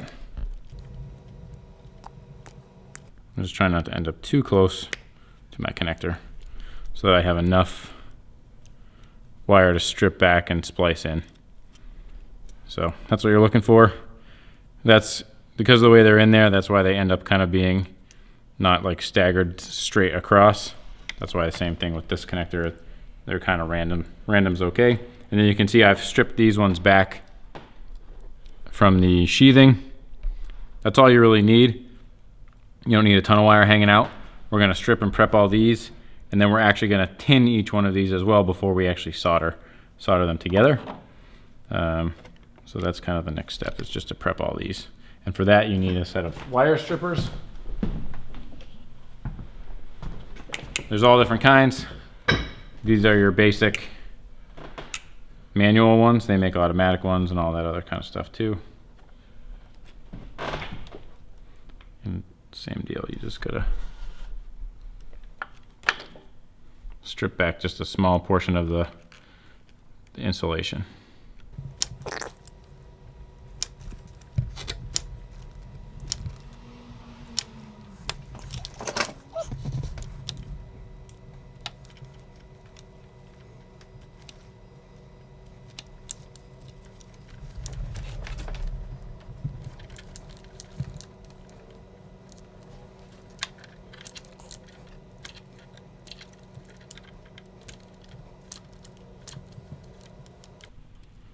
That's kind of what you're looking for. On those, you can twist them together a little bit so they don't get all splayed out and wonky.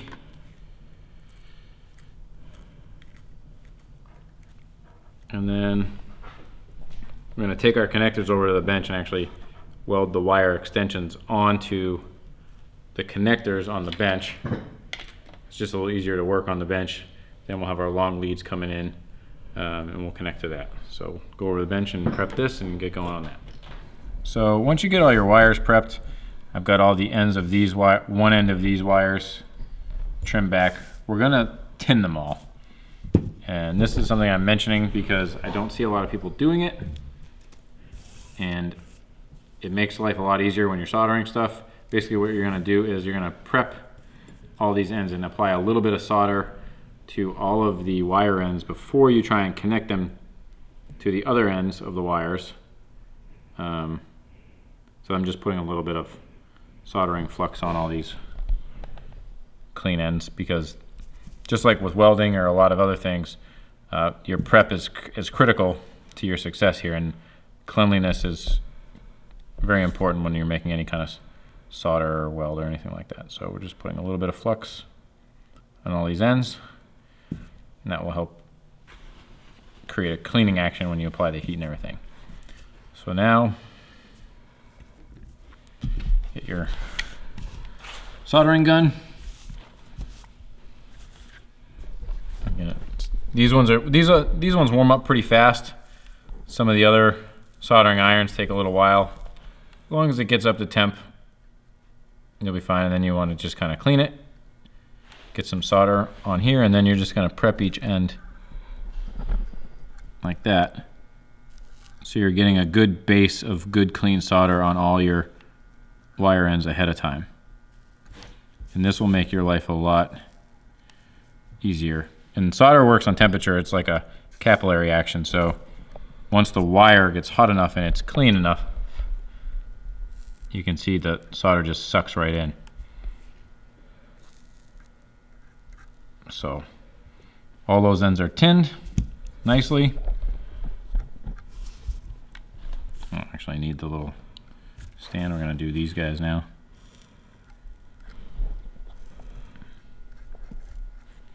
And also, if you kind of set your solder on the table like this, you can just go back for more.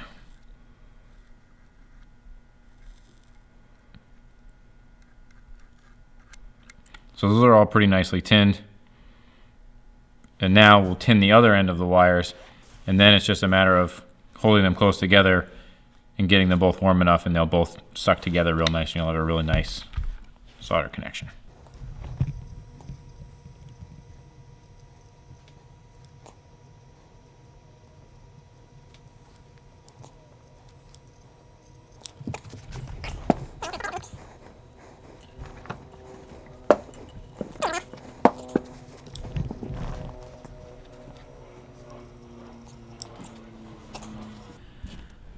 So now, basically, you just take one color of each wire at a time, and if you have one of these things, you can use it to hold the clip if you want. Not necessary, but can be helpful. And you just go in.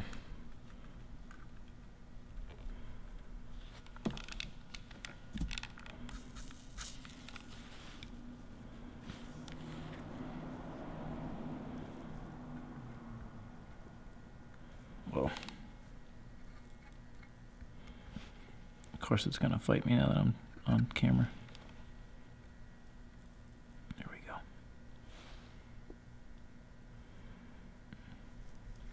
Let's give it a second to cool off, or it will. And then you get a nice solder joint. Before we slide the heat shrink tubing on and clean it all up, we'll wipe all the flux off. So that stuff can be a pain. So you just want to make sure too, as you're doing this, that you're connecting the right color wires together, because some of them look similar. Like this is a yellow with a black stripe, whereas this is just a solid yellow. So you want to find that. And also the wires supplied in the kit, the striping is twisted around the wire, as opposed to the factory wiring where the wire stripes colors are parallel with the rest of the wire. That doesn't affect anything. It's just that we had to have some of this wire special made, and this was the only way we could get it, was with the stripe twisted like that. So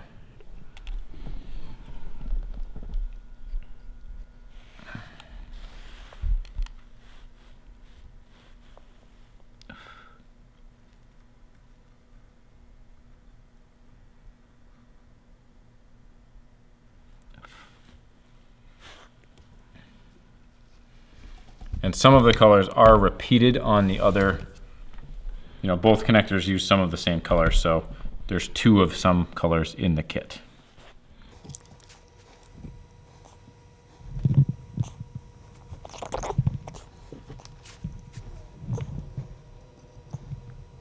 And you really want to make sure your solder connections are nice and parallel to each other, so you don't end up with a bulge area. And that will make sure that when you put the piece of heat shrink on there, you won't have any, it won't have a tendency to, or the ability to poke through and cause a potential short down the road.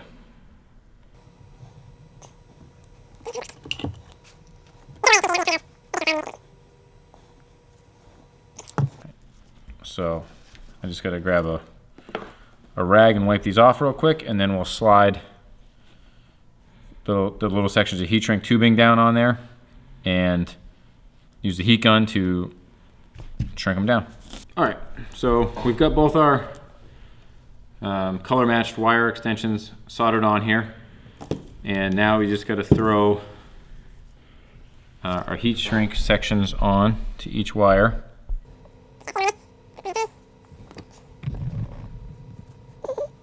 And just make sure you, before you do this, you wipe any of the excess flux that you can off of the solder joints, just because it's not necessary and sometimes it can be corrosive.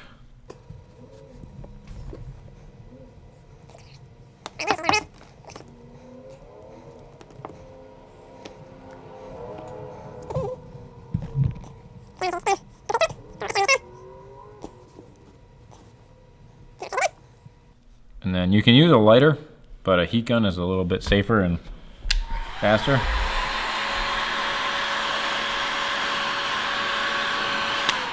Just go, those a quick burst, and those are nice soldered color match joints. Do the same on the other side, and then we'll add this length of heat shrink onto this portion of the wire so that it's on that end closest to the plug. We'll do that to both sides, then we'll go back over the bike and do the rest of it and reconnect it. All right, so now we're just gonna throw this additional length of heat shrink onto the newly extended harness. I just wanna bring that up nice and tight to the connector. And you can shrink this down.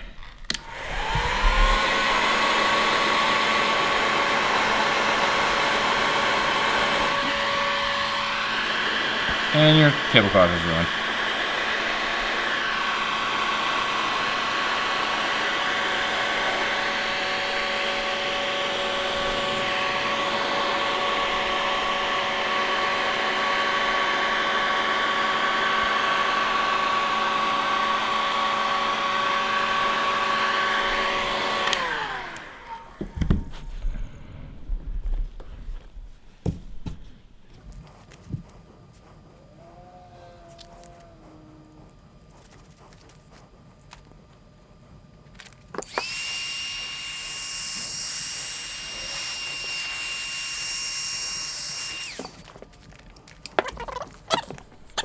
Okay, so the next step in the process after you've extended your two plug pigtails is to disassemble the factory gauge and ride command assembly. So basically to do that, to take your ride command off, you need a 6mm Allen, and you can just unscrew this from the back side of the mount and retain the hardware because you're going to reuse it.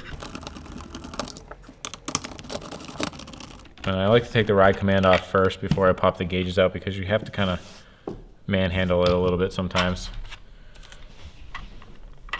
So we'll just set this aside for a minute. We'll continue with the disassembly phase of this part of the process. So these are just sitting in a rubber sleeve. So you just basically just push them out. And it can fight you, and sometimes they go pretty easy. This one's not fighting me too hard. And take out the rubber sleeve as well.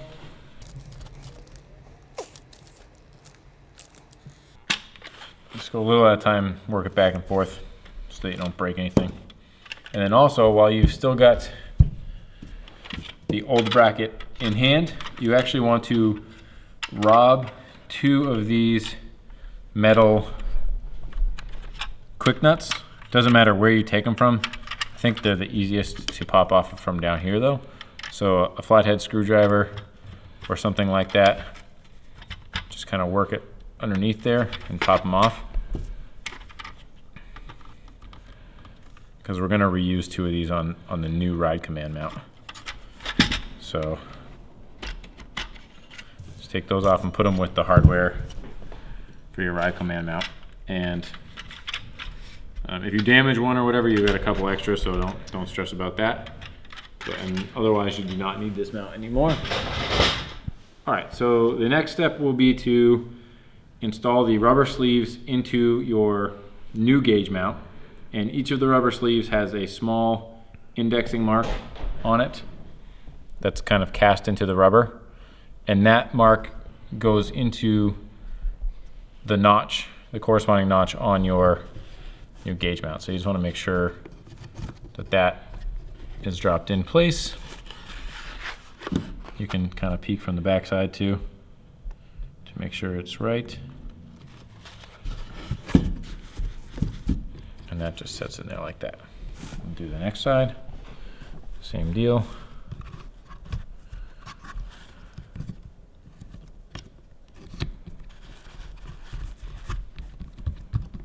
All right, so now that you've got those on, your gauges also have a small cast-in indexing tab that will go into the corresponding location on the rubber sleeve.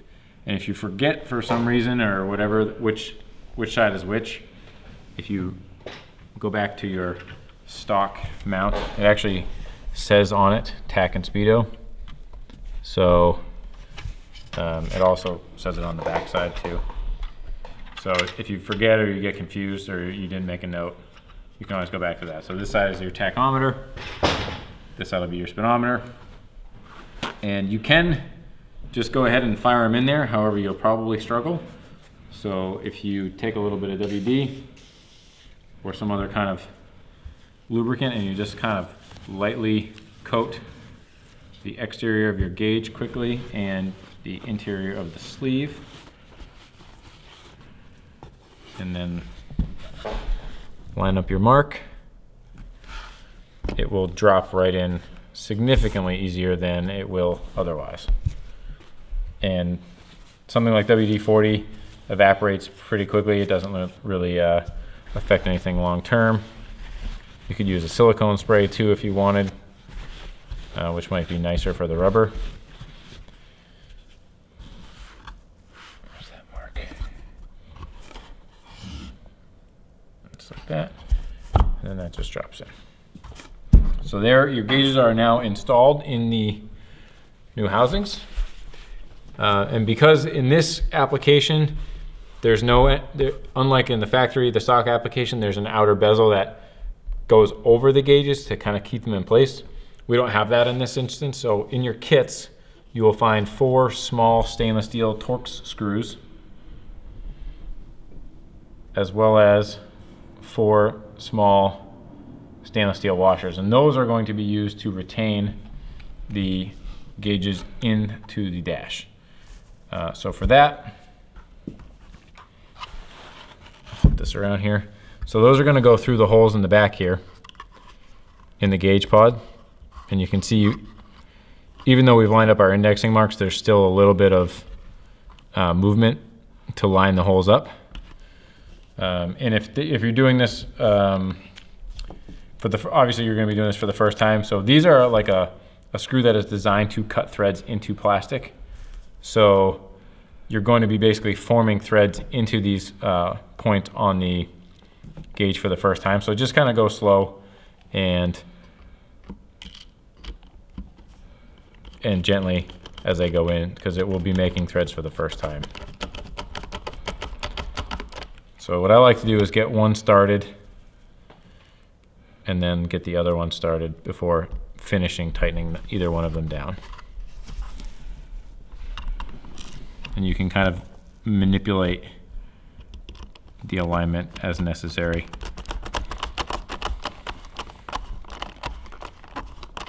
And then they just go right in. And again, with these, you don't need to crank them down super tight. These are just basically a fail-safe and light retention for the gauge in the assembly, because the rubber does most of the holding power once everything's kind of set in place.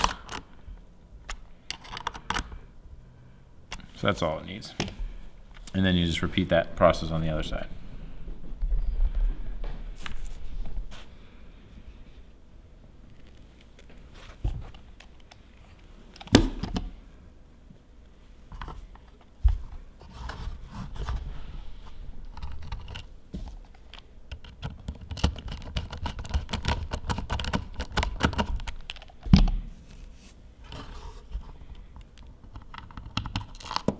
Oops.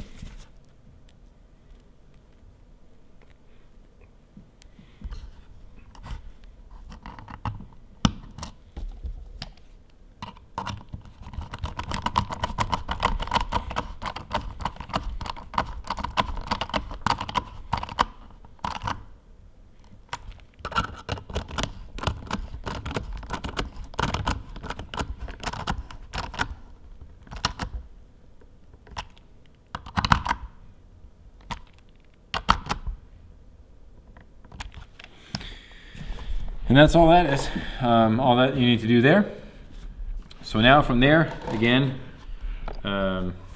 keeping track of what, I got a little bit of WD-40 overage here, I'm just gonna wipe off.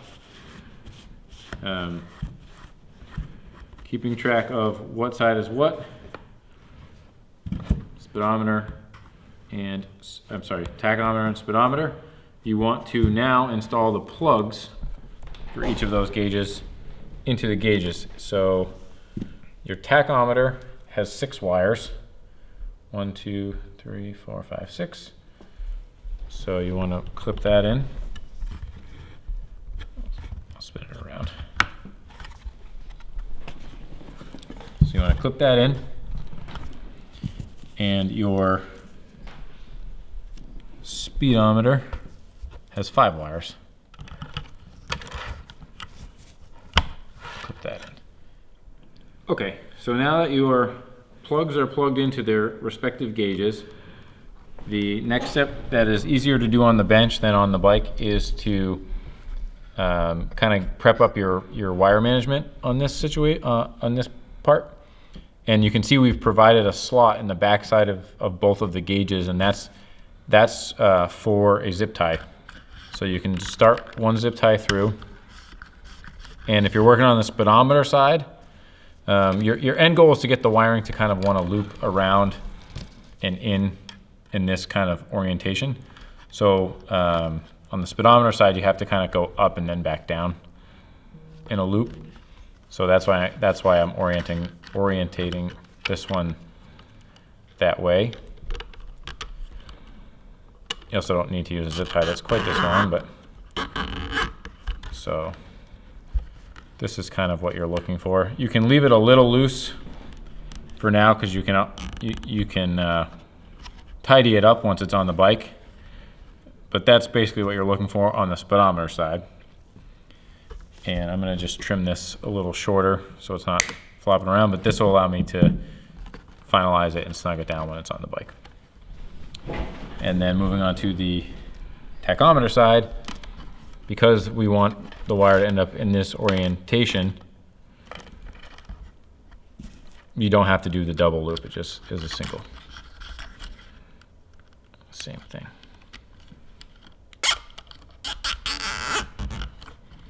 Leave it a little loose.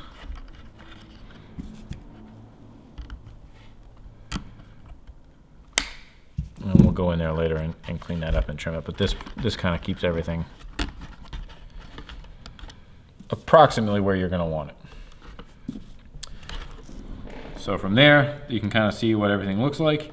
We're going to be installing this onto the inner fairing, and it mounts by these 4 clips engaging and sliding over the factory panels that are already there. And then there are also these 2 tabs which will slide onto either side of the aluminum bracket that's on the inside of the fairing.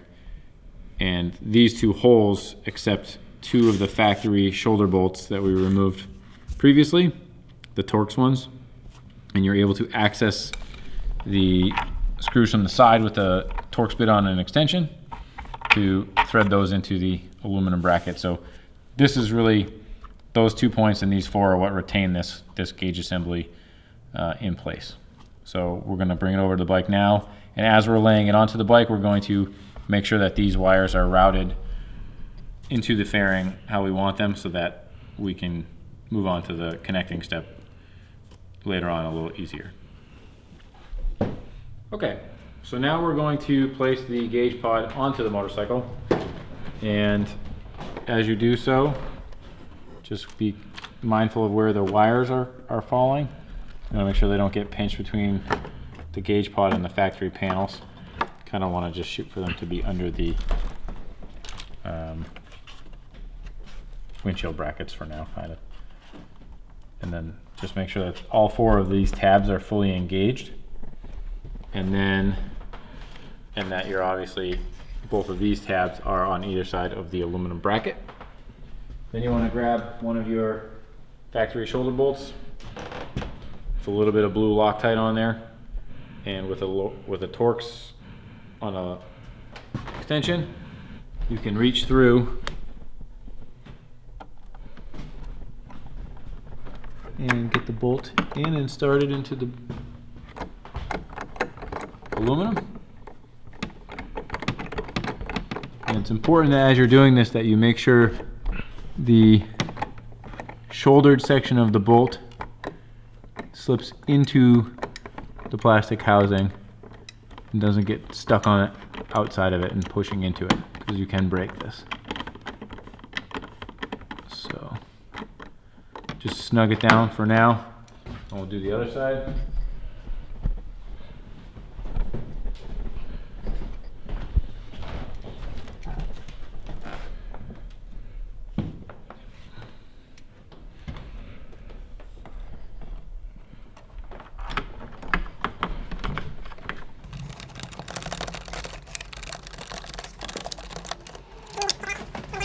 You don't want to crank them down too tight, obviously.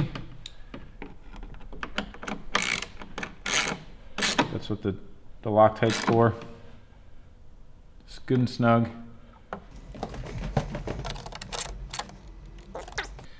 And so now that part of the new gauge assembly is in. You can see it's very strong, very rigid.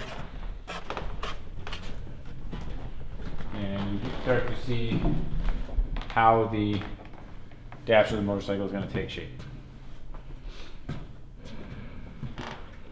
Okay, so the next step in the process is to reconnect your extended wiring harnesses back into the factory harness. So before you even do any of it, I recommend you take the additional 11 sections of heat shrink, small heat shrink, and slide them onto your wire so you don't forget to do them later. Just kind of slide them all the way down. And then if you've cut your plugs in a staggered configuration like I typically do, what I usually do is just kind of do one wire at a time so that I get them to line up nicely. So, and this is why we provide extra wire. You can route them kind of however you want, but there's no need to make them longer than they really need to be. So just gonna cut that wire, cut the yellow wire.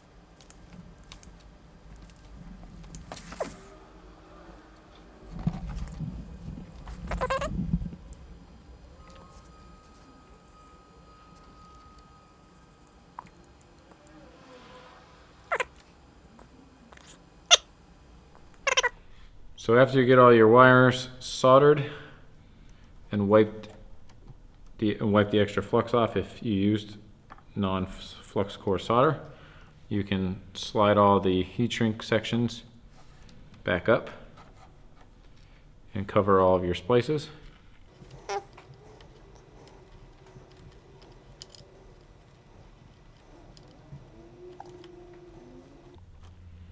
And then you can just take the heat gun.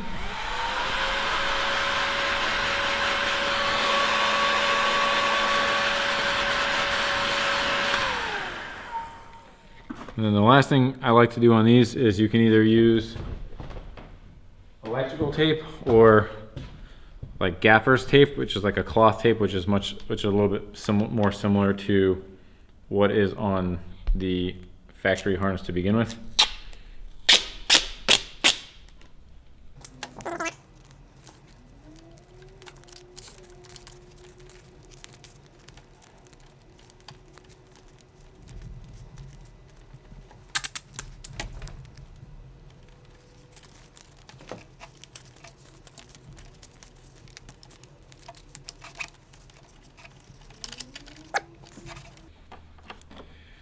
And then you just repeat on the other side, and then we'll move on to the next step. And as we do the next step where we're installing put the ride command together, and the ride command gets installed onto the inner deck tray.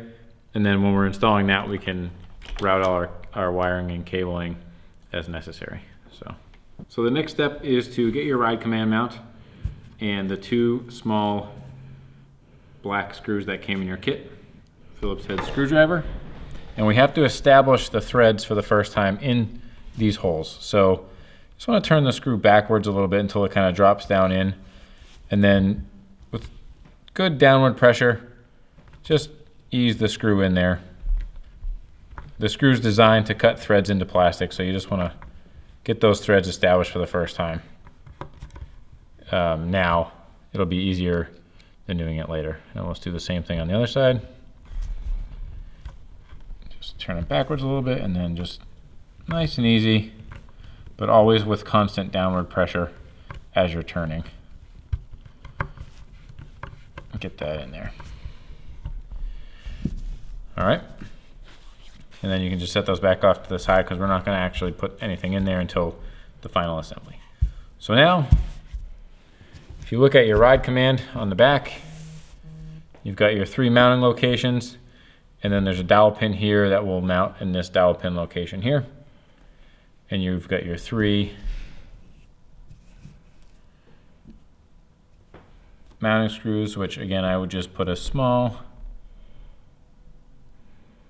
bit of blue on there. So we're just gonna put this on here and just kind of finagle it until it sets onto that 1 dowel pin. And then on the back side, start your screws. And these are as a shouldered screw as well, so they will kind of self-align themselves into the holes in the mounts.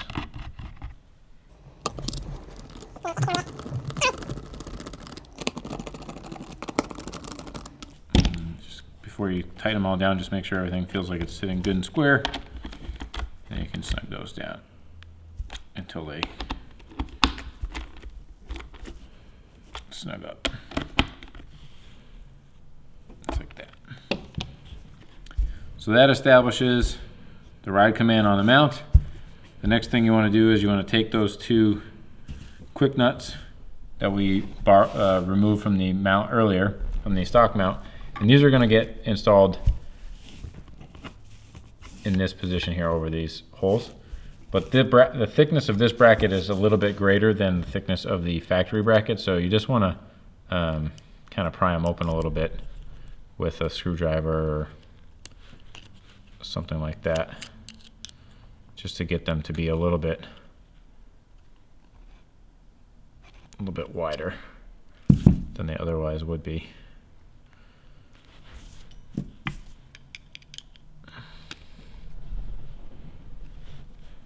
Could probably use a couple pairs of pliers or a vise or something too to do this, actually.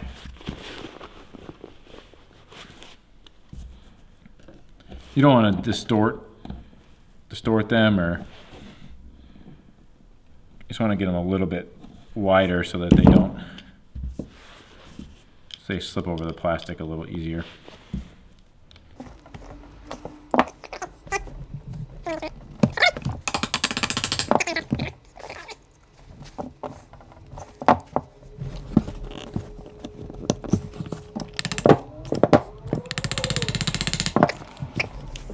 Now your quick nuts are installed, and we are ready to install the new ride command mount onto your factory deck. So the way this works is, actually I'll spin this around. You've got 2 mounting points here and here that you're going to use 2 of the stock factory bolts, and those will thread down and into the quick nut that you just installed. And then there's a 3rd mount here that this bracket sets on and gets bolted with the bolt that we have included in the kit. So if you do this, thread this assembly together. And the things to notice, or I'll flip this upside down, is that there are 2 indexing pins on the factory bracket that go into these 2 holes, these slotted holes here. You want to make sure that those are in there, and then this back tab sets on top of the factory tab here. So I'd probably take your factory screws and drop them down in. And with your Torx,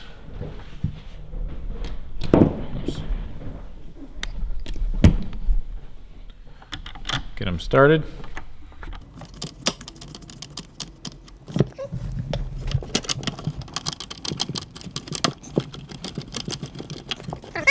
And then you can start your 3rd point. You want a washer on top and a washer on bottom.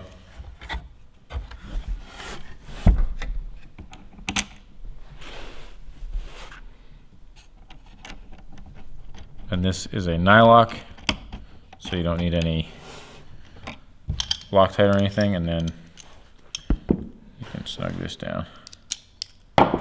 Seriously?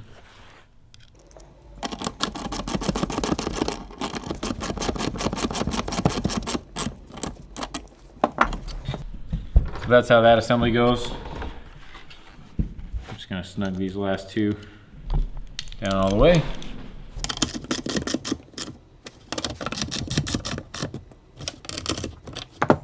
And that is how this will be installed onto the motorcycle, which is the next step.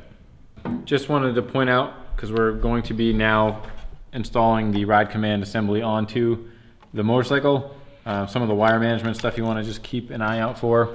We've actually gone and taken the extended speedometer and tachometer harness sections and secured them with a couple of zip ties to these plastic tabs here, so that they're secured and also out of the way. So now we're going to start bringing this over to the motorcycle, and the goal here is we're going to start plugging in all of the things that plug into the back side of the ride command, and you kind of have to do it one at a time before you actually put it down into position. So we're going to do the 2 antenna plugs.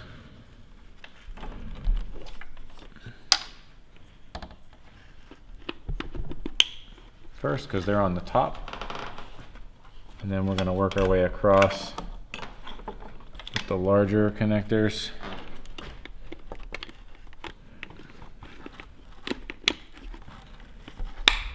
And make sure you push them firmly until they click into place.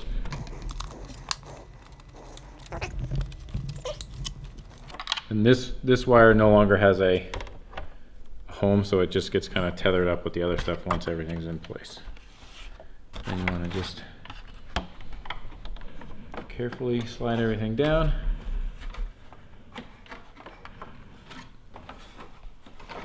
And as you're lowering the dash down onto the bike, you want to make sure that your windshield arms are up a little in place in the windows, and you also want to make sure that the front edge of the dash is falling down onto the lower gauge pod correctly.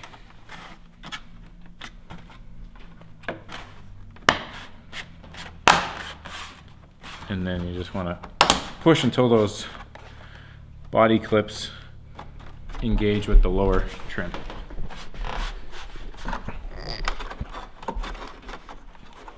And then once you're at this point, you can spend a few minutes if you'd like to clean up the wiring, throw some additional zip ties on here if you'd like.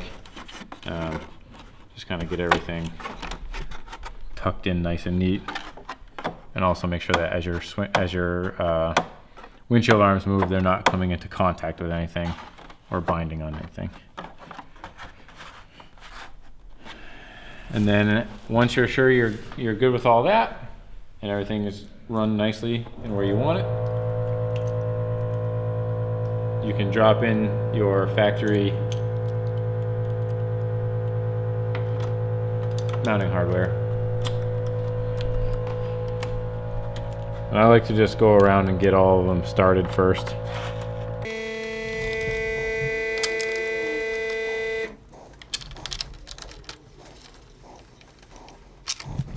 And these you can snug down. The torque spec on them is 36 inch-pounds, which isn't a lot.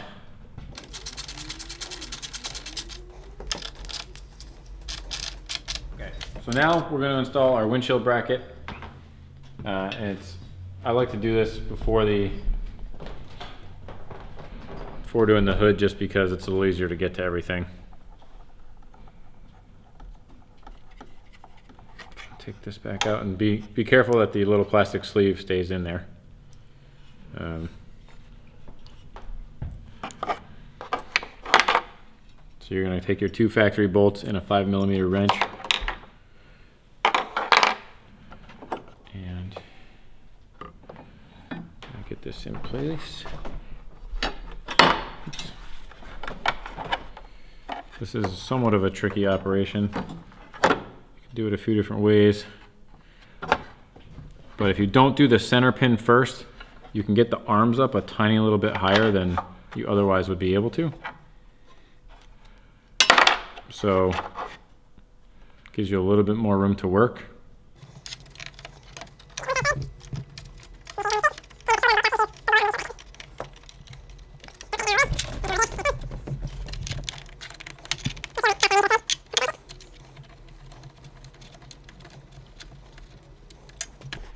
And now the windshield center bolt.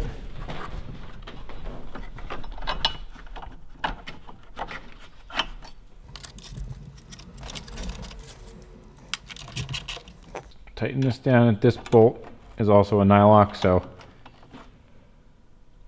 it will self-retain itself.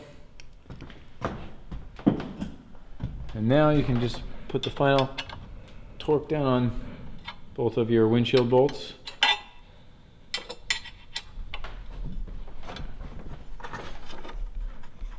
Make sure they're good and snug.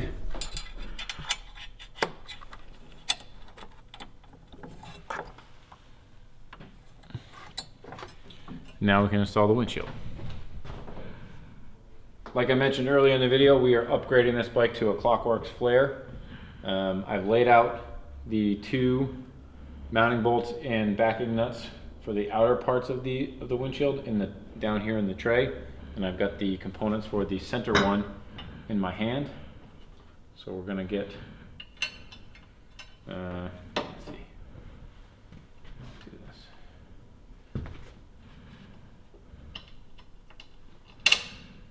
That drop down in, and then take the other bolt. Get the center one started.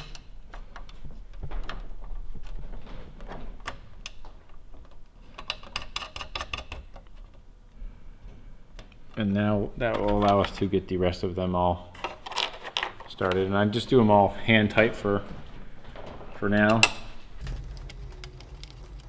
So that if you have to shift the windshield side to side or finagle it a little bit, you can. This one's a little tricky to get in.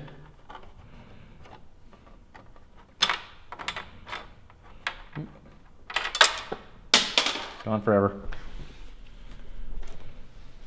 Okay, so if you, on these lower ones, if you come in from the back side, it's significantly easier than trying to come up from the bottom. Take it from me, I know. So that's started. Do the other 2.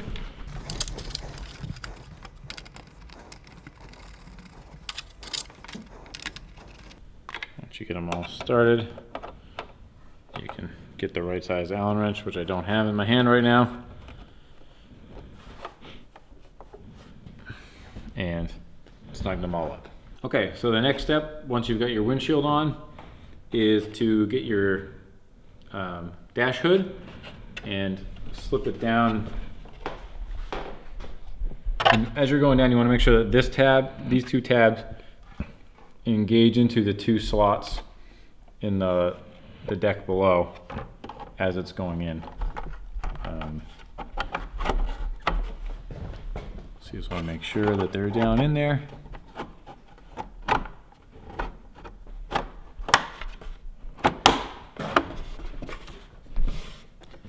And now clip in, and then when you're doing it as well, you want to make sure that the two tabs on the front of on the dash hood drop down into